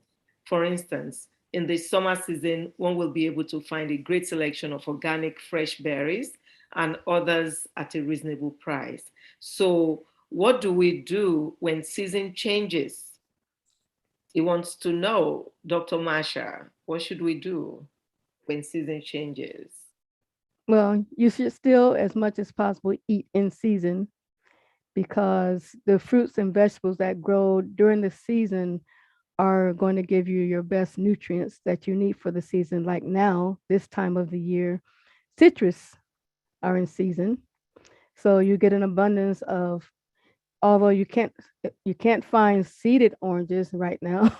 I've been looking for seeded oranges. You can find navel oranges with no seeds, but it's hard to find oranges with seeds. And those are high in vitamin C and your bioflavonoids, which you need to fight off colds and viruses during this time of year. And what I do is, like I said, because I have a peach tree on the side of my house. When the peaches are in season, then I freeze them and I put them in containers for the winter. I mean, but canning and putting away food for the off season is not a new concept, except for in areas where they didn't have refrigeration. But now that we do have refrigeration, I save I preserve my fruits that I'm able to have, and peppers and things like that. I dry them, so I'll have them dried for the winter season, because I still like my pepper in the winter time. Well, thank you. Our Delegate Harrison has a hand up. Please unmute and ask your question. I was just going to say, while you're muting, that you wrote here that you visit in California and you're fascinated by the trees. You would love to have some in Maryland. So what could you have? So Dr. Gillum has to answer that too. Can we have? Because when she has the trees and the fruits, I get to have some. So a couple of things on this particular subject. First of all, I am totally fascinated by the fruit trees. And so we're driving down the street. I'm like, oh, a lemon tree. Oh, there's an orange tree. Yeah. And fortunately, a couple people were kind enough to let me pick some lemons and oranges from their trees. And so I'm just super, super, super fascinated about that. And I would love to be able to have something like that at back in Maryland, but the winters really don't allow for that. The question that I have, or the comment, is about getting stuff in season. So, the concept of canning and freezing is not new. And everyone doesn't have the luxury of being able to go to a farm and pick and then freeze. I'm fortunate enough, blessed enough that I have the time to do that at some points during the season, particularly during the summer. So I have a farm that I go to, and I'll pick the strawberries, I'll pick the blueberries and those types of things. And I'll, freeze them on a single, I guess it's flash freezing them on a single tray, and then put them. So the question then that I have is that, are you saying that we should not even put those in plastic bags and put them in the freezer, or use, like I use a food saver sometimes. I go fishing and I'll get the fish, and I can't eat all of the fish that I catch sometimes, so I'll freeze it and put it in a food saver to vacuum seal it, basically. So should we not be doing that? Well, that's what I was saying, is that if you freeze it first and then put it in the plastic, that's different than freezing it in the plastic, which allows the plastic to off gas into the food. And especially if you're vacuum sealing it, because I love my food saver. If you don't have a food saver, get a food saver. I love my food saver. That's how I'm able to preserve my peaches for winter, and fresh strawberries for winter. And I have blueberries on the side of my house, and I'm waiting for them to go into bloom, because last year they didn't get any water. So I didn't get as many blueberries as I should have. But I do have blueberries. So this year I will be here to take care of my blueberries and freeze them for the winter. So I'm not saying not to freeze them. I'm saying the way you're doing it, you're not allowing the chemicals from the plastic to go into the food, because you're freezing the food first and then sealing it. So what I'm saying is the food and I think that's what they do commercially. They freeze it first and then they put it into plastic bags. So it's not like putting your bottled water in the freezer and allowing it to freeze with your water in it. One other question on that, like with say like fresh leafy greens, the kale and the collards, blanch first, but then should we not use the plastic for that as well? No, I would blanch them first, and then you can still freeze them first and then seal them. Oh, okay. Yes, freeze them on your stainless steel trays like you're doing now, and then freeze them. Okay. All right. Thank you. So, follow-up question. So we should not be using freezer bags because they're plastic? Not if you're freezing food in the bag. Oh. Okay. So we've all been wrong, Dr. O. Right? Wow. Well, you could. I'm reading. Dr. O. Yes, sir. You can use your freezer bags, but the sequence of events is what you are watching. You can still use your freezer bag if you pre-freeze or flash freeze your products before you put them inside. This is what I do for fish, for instance. If I bought a big piece of salmon, for instance, after I've cut them up and then clean them thoroughly, I'll put them on a metal tray and put it in the freezer. Each one will freeze individually, and then I will pack them into my freezer bags before I put it back in the freezer. Right. So I do the same thing for even yam or cocoyam, anything that I peeled first, I'll do a flash freeze, and then before putting them in a freezer bag and put in the freezer bag. Wow. So I think it's the sequence of steps. If you pre-freeze before you put in your plastic bag, you are avoiding the whole outgassing from the plastic into your food. Thank you so much. That is interesting. Thank you. Learned something important. And you know, like I was going to say in the chat box, Dr. Ashby commented that the more complex the animal, the more of their psyche we take on when we eat them. Wow. Did you hear that? I'm going to repeat. The more complex the animal, the more of their psyche we take on when we eat them. I did not know that.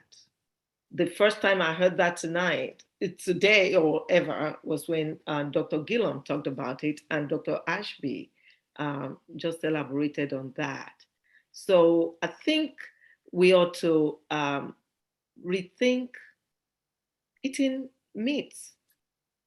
We really do. So we are what we eat. We are what we eat. We are what we eat. So we have to watch what we eat. Dr. Gillum actually has talked a little bit about this. Somebody is asking, Dr. Cap is asking that you please talk more about seeded fruit versus seedless. When you talked about oranges that don't have seeds, I have not seen a seeded orange in years. And I've been saying it, where are they? What happened? The oranges we have now, are they genetically engineered to remove the seeds? Yes. One of eating oranges. The seed is part of the fun of eating this fruit. So kindly comment on that. You know, I went to the health food store last winter, I think it was, and I was looking for seeded grapes. You know, grapes with seeds, even though they're out of season really right now, so they're coming from someplace else. But I asked him, it was a rhetorical question because I already knew the answer. I said, if a fruit does not have a seed, is it really a fruit? And he looked at me, tilted his head, and said, I said, well, what makes a fruit a fruit? He said, seeds.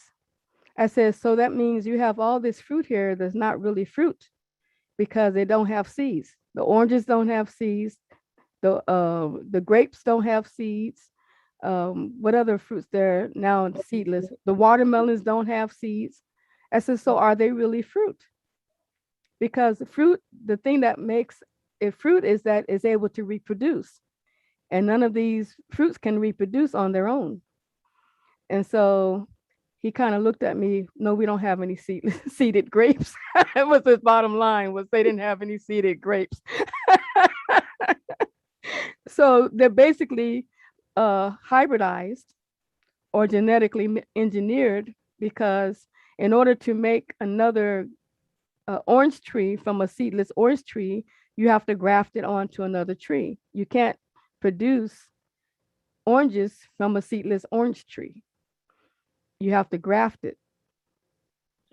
Or take a graft, even the seedless grapes, you have to graft the branches from the grapevines to create another grapevine, because it doesn't have seeds, so it's not producing. We consume energy. Wow. This is scary. But it's true. I mean, when the creator made fruits, he made them with seeds. Yeah. Because he said, be fruitful and multiply. Yes. How are you going to be fruitful and multiply if you have no seeds? Hey. And remember years ago, I don't remember seedless fruit years ago. No. Everything had seeds, but now it's the opposite. Yeah. Yeah. Yeah.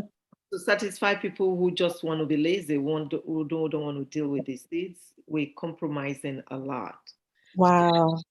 Time that we start growing us, but even if you want to grow, for instance, if you have your garden, because we have a few people on this platform who have the opportunity to have a full garden, you have to have that seedless orange, seedless grapes to be able to start.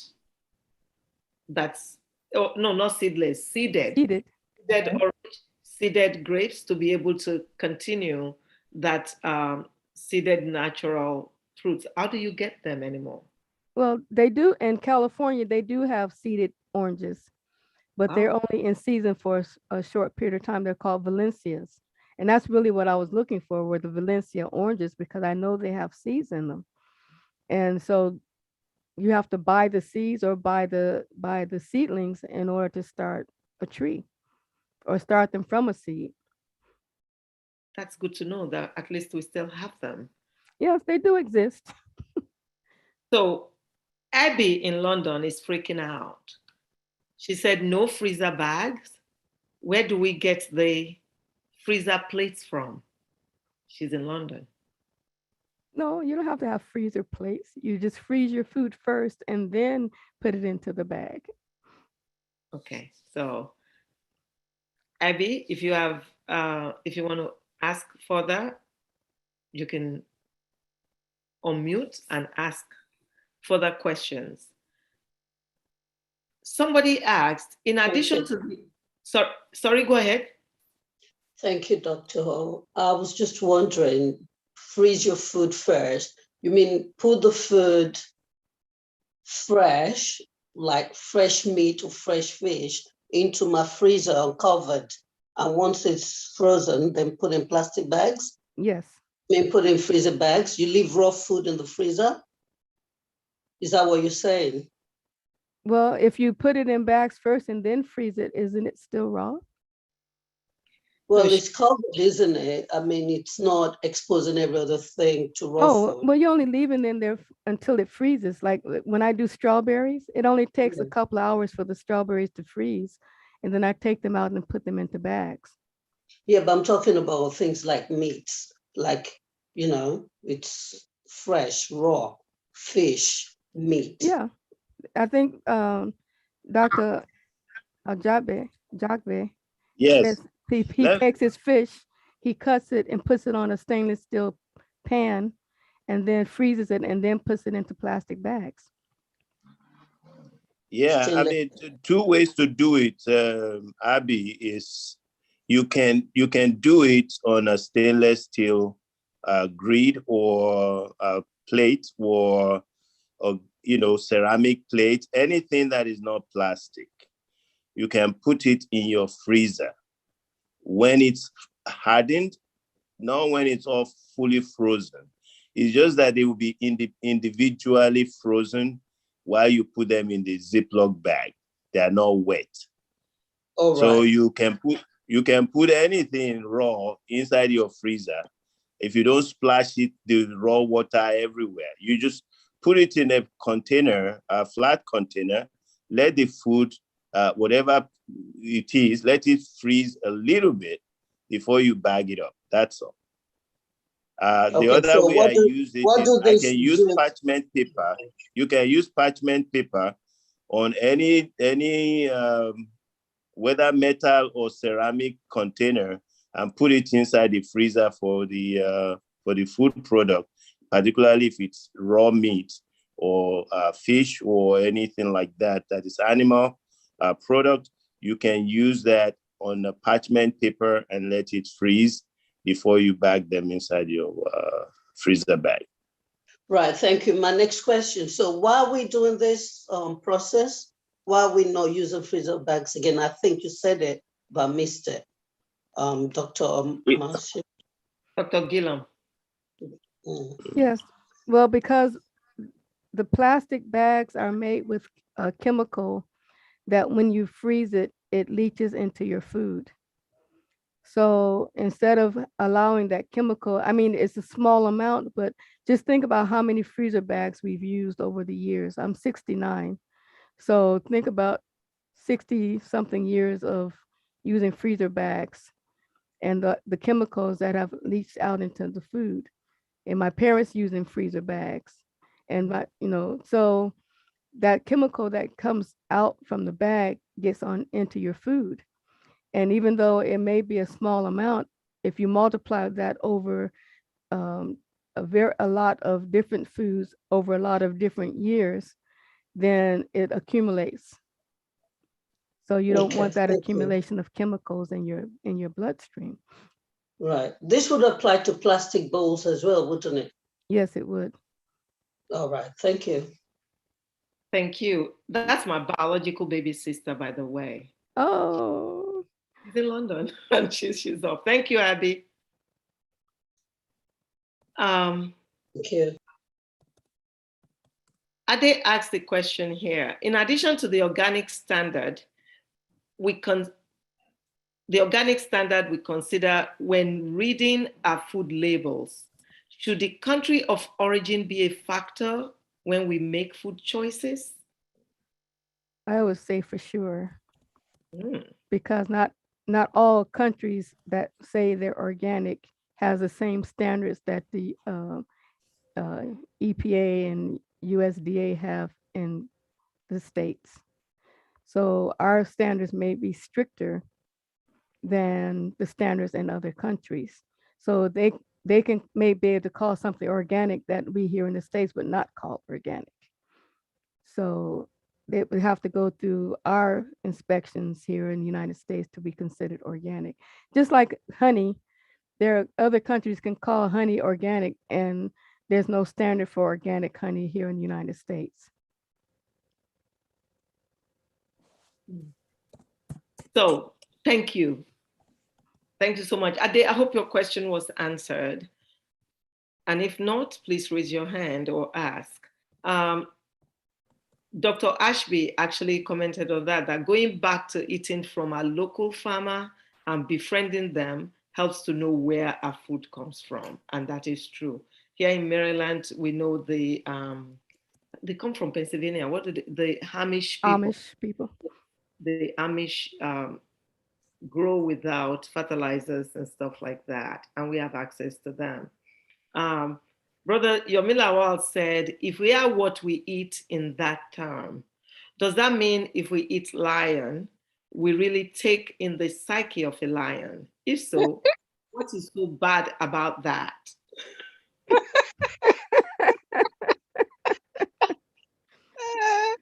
Well, I see.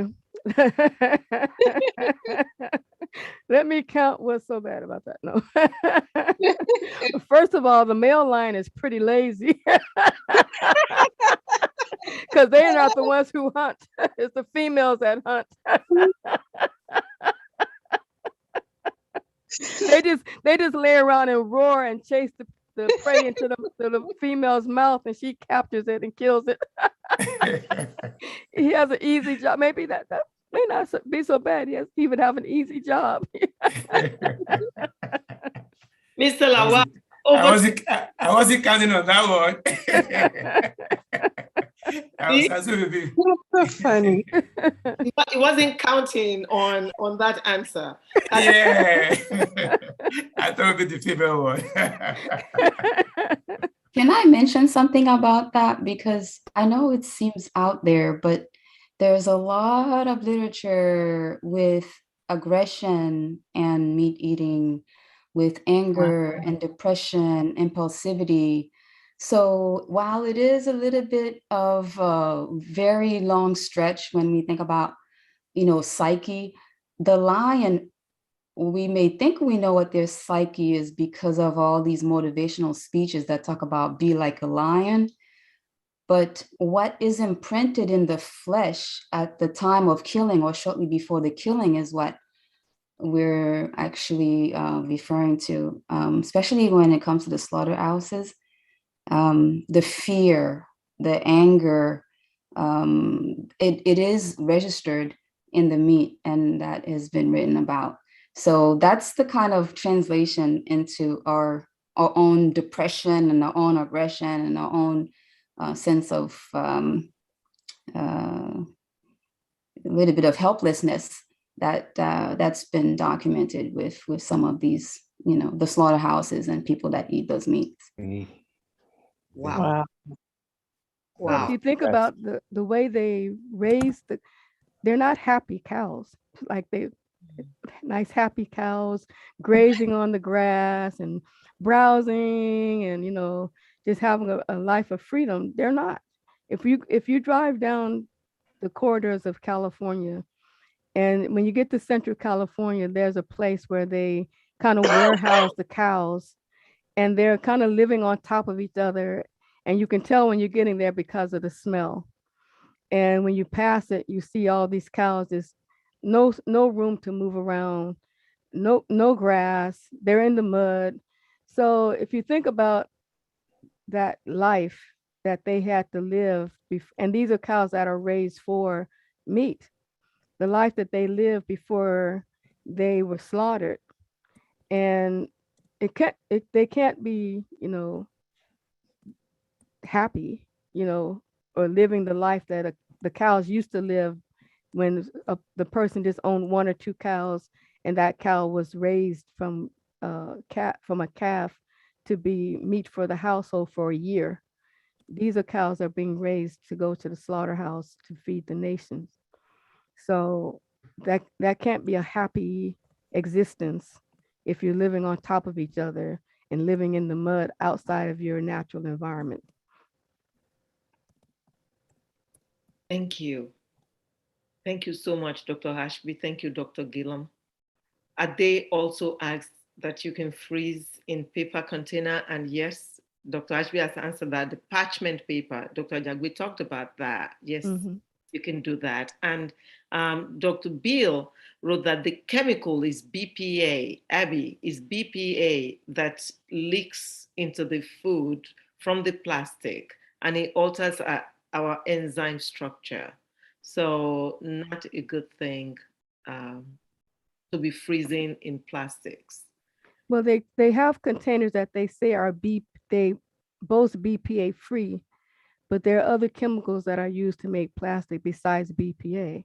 BPA is the major culprit, but there are other chemicals that are used to make plastic besides the BPA. Okay, great. So there are other exposures chemicals you can have apart from the EPA. Great. So I love this because on lighter note, because this is really deep for me. I'm not a meat eater anymore like that, but this hits home for me. The reason for me making the choice to stop eating meat and chicken and all that was totally different from the knowledge I'm acquiring tonight. And I'm very grateful for it. But my brother, Mr. Tai Doherty said, well, you don't get to kill lion every day. That's going back to the lion. And you will have to find the lion first. So if he doesn't find you first. Right? Exactly. So Dr. Cap said, you should please comment on white versus brown rice. And if I may add to that, I would say please add quinoa to that versus quinoa. Well, I did a lot of talking about white versus brown rice when I was in Ghana, because white rice is widely eaten over brown rice. And I think it's because of the ease of cooking white rice. It cooks very quickly. And my first comment to them was that white rice used to be brown before it was polished and all the brown stuff taken off of it, which is the germ and the hull and you take the hull off, but there's still the brown inside the hull that is polished away, along with all the minerals and most of the vitamins that rice contains. So the best is the brown rice, because you're getting all of your minerals and vitamins that are in the polish that is polished away, and they give us what's left over. And most cultures eat white rice because no predators will eat white rice except for us. Mice won't eat it. Bugs won't get in it because there's nothing left to eat after they've polished away the outside. So that's why they polish it, because they can ship it long distances and don't have to worry about the mice getting in it and the bugs getting in it, because they don't want it. We're the only ones that eat white rice. And most cultures, like I said, the Chinese culture even, they eat a lot of white rice. And the African cultures, and even when I went to the islands, they all eat white rice. but most of the nutritive value is gone by the time you get to the white rice. Hello, Dr. Michael. That is sad. So, another question for you. Dr. Denike said, and she tuned in from Costa Rica. She said, wow, thank you so much, Dr. Marsha and Dr. Ashby. Today's discussion underlines the need to stop eating meat. Is it okay to gently transit with chicken? If you can find organic, or you raise it in your yard so that you know what it's eaten from chick to a plate.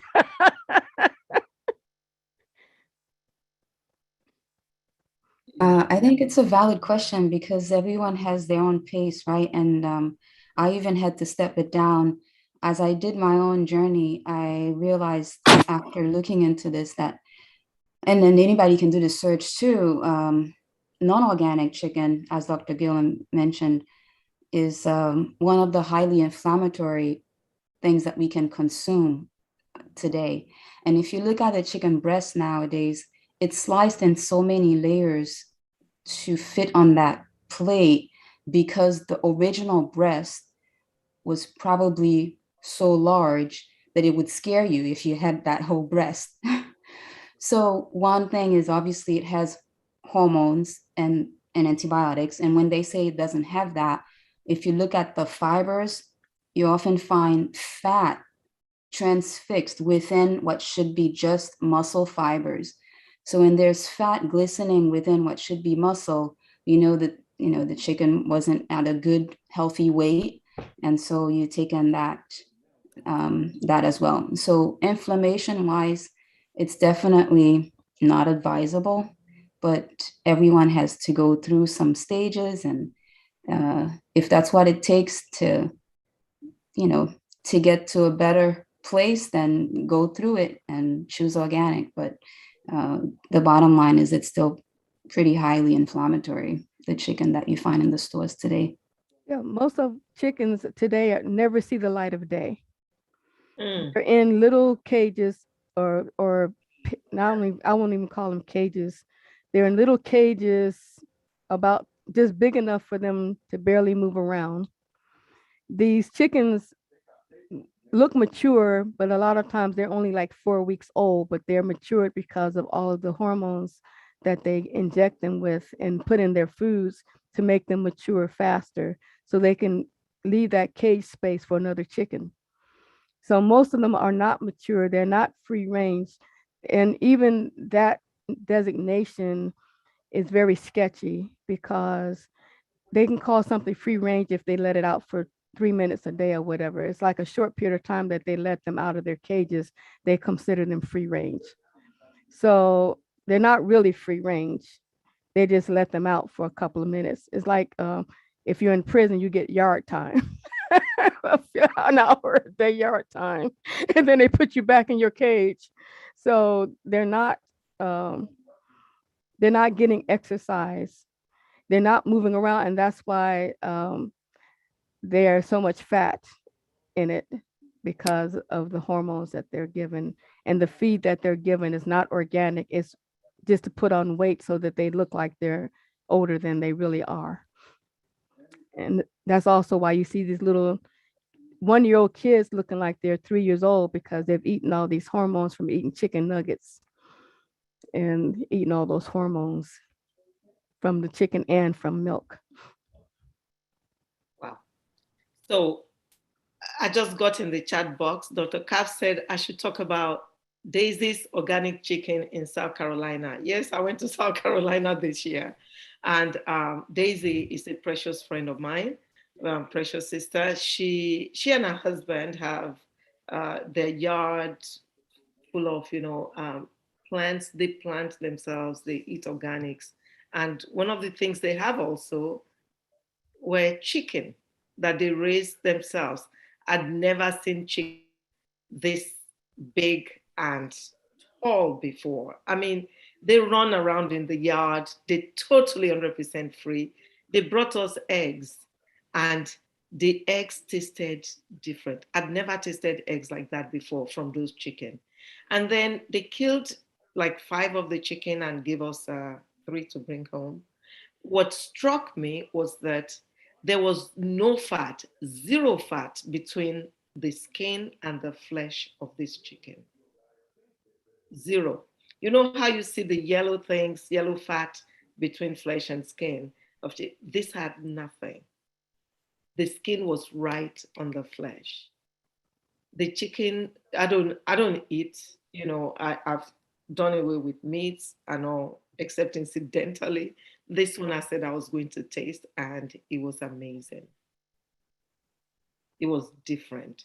It was like chicken that we used to eat when we were growing up in Nigeria. Chicken, even in Nigeria, is not like that anymore. They now import chicken into Africa. Can you believe it? So when I think it was Dr. Marsha who said, unless you raise your goats, your chicken, she's right. You can achieve it, you can still raise it, but you have to have a big place to do that. And I think it's extra, a lot of grass to do that. So Clem Banks wrote here, just a bit of technical clarification. Generally, a pesticide is any type of substance, organic or inorganic, used to reduce pest population in a given area. So herbicides, insecticides, fungicides, etc., is each an example of pesticide that targets a particular type of pests. Correct? Yes. Yeah. Yes, that's true. But there's a difference between the inorganic pesticides that also are pollutants. Like we talked about using neem oil. Neem oil would be a natural pesticide, but it's more of a repellent than a pesticide. It doesn't necessarily kill the pest, but it keeps the pest from eating up my collard greens or eating up my kale. So it's more of a repellent than necessarily killing the pests. Fantastic. So before I ask for your, final, encouragement words to us, Dr. Bill, you wrote some things in the chat box. Do you want to comment on them? Because I don't want to mix them all up. There are several comments I made, basically in line with the plastic items. One of the main issues which has occurred in the last decade or so is we've noticed that men have been almost, I'll say, feminized, and they're claiming that it is the phthalates which we are consuming abundantly, whether we have foods coming out of the plastic or whatever. They have actually discovered that, and there are many studies about that in terms of phthalate consumption. And in line with Dr. Ashby, there is an extraordinary amount of energy, I'll say literature and research about when we consume foods, which someone mentioned a lion. I know it was laughable per se, but when an animal and or a plant is about to undergo some kind of a change, whether living or dying or whatever, there is an enzymatic change in their body. And at that point, we are consuming how that flesh or entity has changed. That is the energy that we're consuming.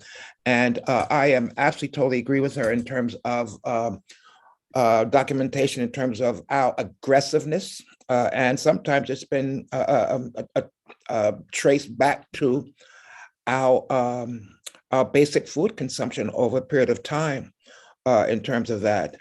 There's something else, but basically it's all been said already. And I'm just glad that we've had this ability to speak with Dr. Gillum and about it. There is so much that we need to be aware of if we value this precious entity called our bodies. We need to start learning. Yes. Thank you. Thank you. And you will even appreciate this more if you are in medicine today and see, how much depression, anxiety, cancer, even in younger folks in their 30s that we're seeing and diagnosing and have to deal with. So that's why this is important. We need to do our part to change the course of this. Otherwise, our generations are in trouble. Dr. Ashby just added precocious puberty, hormonal disruption happens from our foods as discussed. It is true. We are seeing this. She's seeing it. And Dr. Ashby orders all these tests that, show some of these things and then attempts to reverse them. And how do you reverse them? By lifestyle changes, diet, exercise, sleep, 3 major things. We talk about these things over and over again.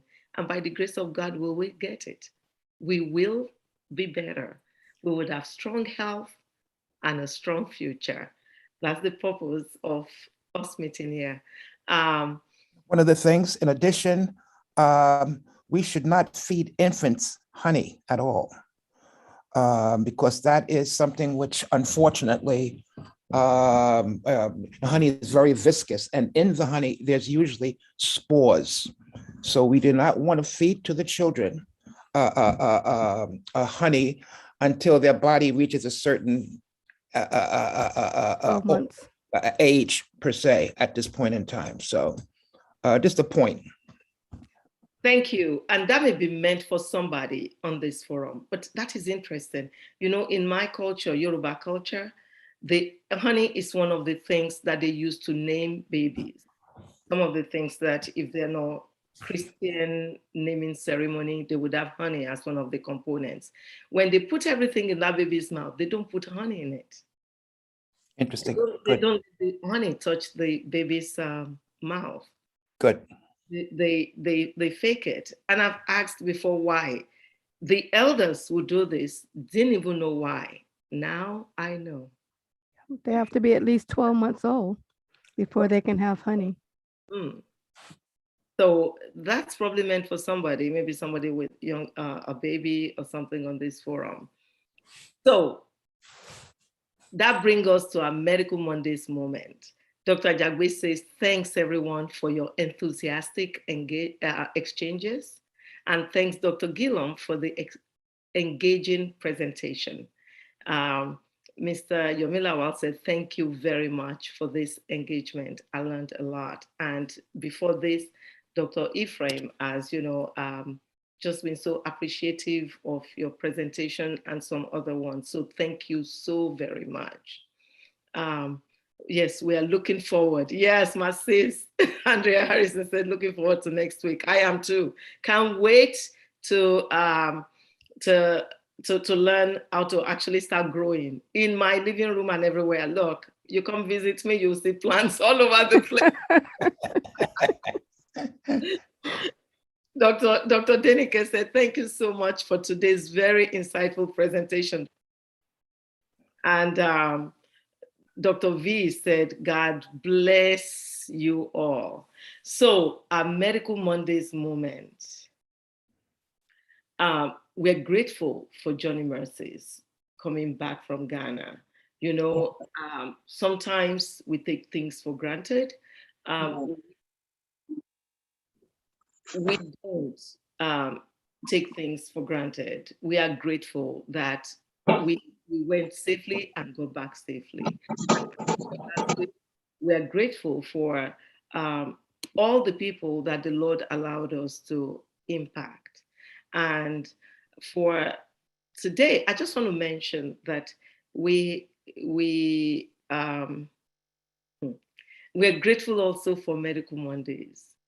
I met Dr. Gillum. We've met, chatting by text or via Zoom before we went to Ghana, but we actually lived together for 3 weeks. And I'm so grateful for her and for the other two that were there with us. So grateful because we were a team and we learned so much from each other. Culture, how to eat better, how to sleep better, all of those things, and we will continue to share on Medical Mondays. Today, the Medical Mondays, gift is going to Miss Eugenia George. I don't know if she's still on the forum. I saw that she was here earlier. If she's not, I'm going to hold it. She's here. Miss Eugenia George. Oh my God. Wow. She emailed me. You emailed me with a list of people that we should add on to Medical Mondays. Whether they pick up today or not, we just want to say thank you. Thank you. I enjoyed it. Thank you. Thanks for having the forum. Actually, it's very helpful. Thank you. Very, very helpful. Thank you so much. So if you please private chat me your contact information, that'd be great. If not, no, you know what? Just email it to me. Okay. Well done. Thank you. Great job. Dr. Moses said, thanks for the education, especially for those of us that name babies in churches. He's a minister of the Lord, so I get it. And my big brother, Mr. Taye Doherty, said, welcome back from Ghana, and thank you for your service to humanity. Thank you, sir. You all made it possible, for us going, and thank you for your support. So I'm going to go back to Dr. Gillam to give us, closing remarks for today while we gear up for next week to do the practical. Yay. So I appreciate everyone's participation. As we give out learning, we also learn. So I appreciate everyone's input as I learned something today also. For next week, we're going to do some hydroponic gardening and learn how to do some hydroponic gardening. So what you need is a container. Like I use everything. I have like pasta jars. I have these plastic containers that you get from like Walmart, and with the top that you can cut a hole in the top and put the little baskets in. Did I bring a basket? The baskets are about this size, and you can sit it down inside the container. I will give you more information about buying the nutrients, because unlike plants that go into the soil, which get their the roots get their nutrients from the soil and break down the minerals from the soil, you have to add nutrients. And I will have all that information so that when we start next week, and if you feel so led, you can go buy some seeds and work along with me as I show you how to do it. And you can just start with water, and that way, once you get started, then you can just buy the nutrients and add it to the water. So the containers, the little baskets are like 2 inches across. So you need a container with a 2-inch opening at the top. But I really appreciate all of your input and the education that I also received today. Thank you so very much. Appreciate you. But Dr. Ashby, I'm not letting you off the hook. Kindly conclude for us with what you just put up there. I think, most of us learned this in medical school, the danger of botulism baby. In fact, in the Amish community, we learned about the pictures of these limp babies that would show up because they were allowed to have a little bit of honey, and this contaminant that can happen in the raw, the unfiltered honey that we adults are looking for can harbor a slight amount of this bacteria that can be devastating, as it's a toxin to the nervous system of the baby. So it's why this caution, it's an actual medical condition that can happen. And as we revert back to things like no vaccinations or, fresh honey, we should be mindful of the places we can trip. So this is a very important one. And Dr. Gillam, thank you so much. I've been wanting to start a garden, a hydroponic, and I think Juice Plus makes these towers, and I'm gonna watch you next week and maybe get the inspiration to get started with that. Okay, and it's almost strawberry season. Love it. So by spring, you'll have some strawberries. Wonderful. Thank you so much, everyone. And we'll see you next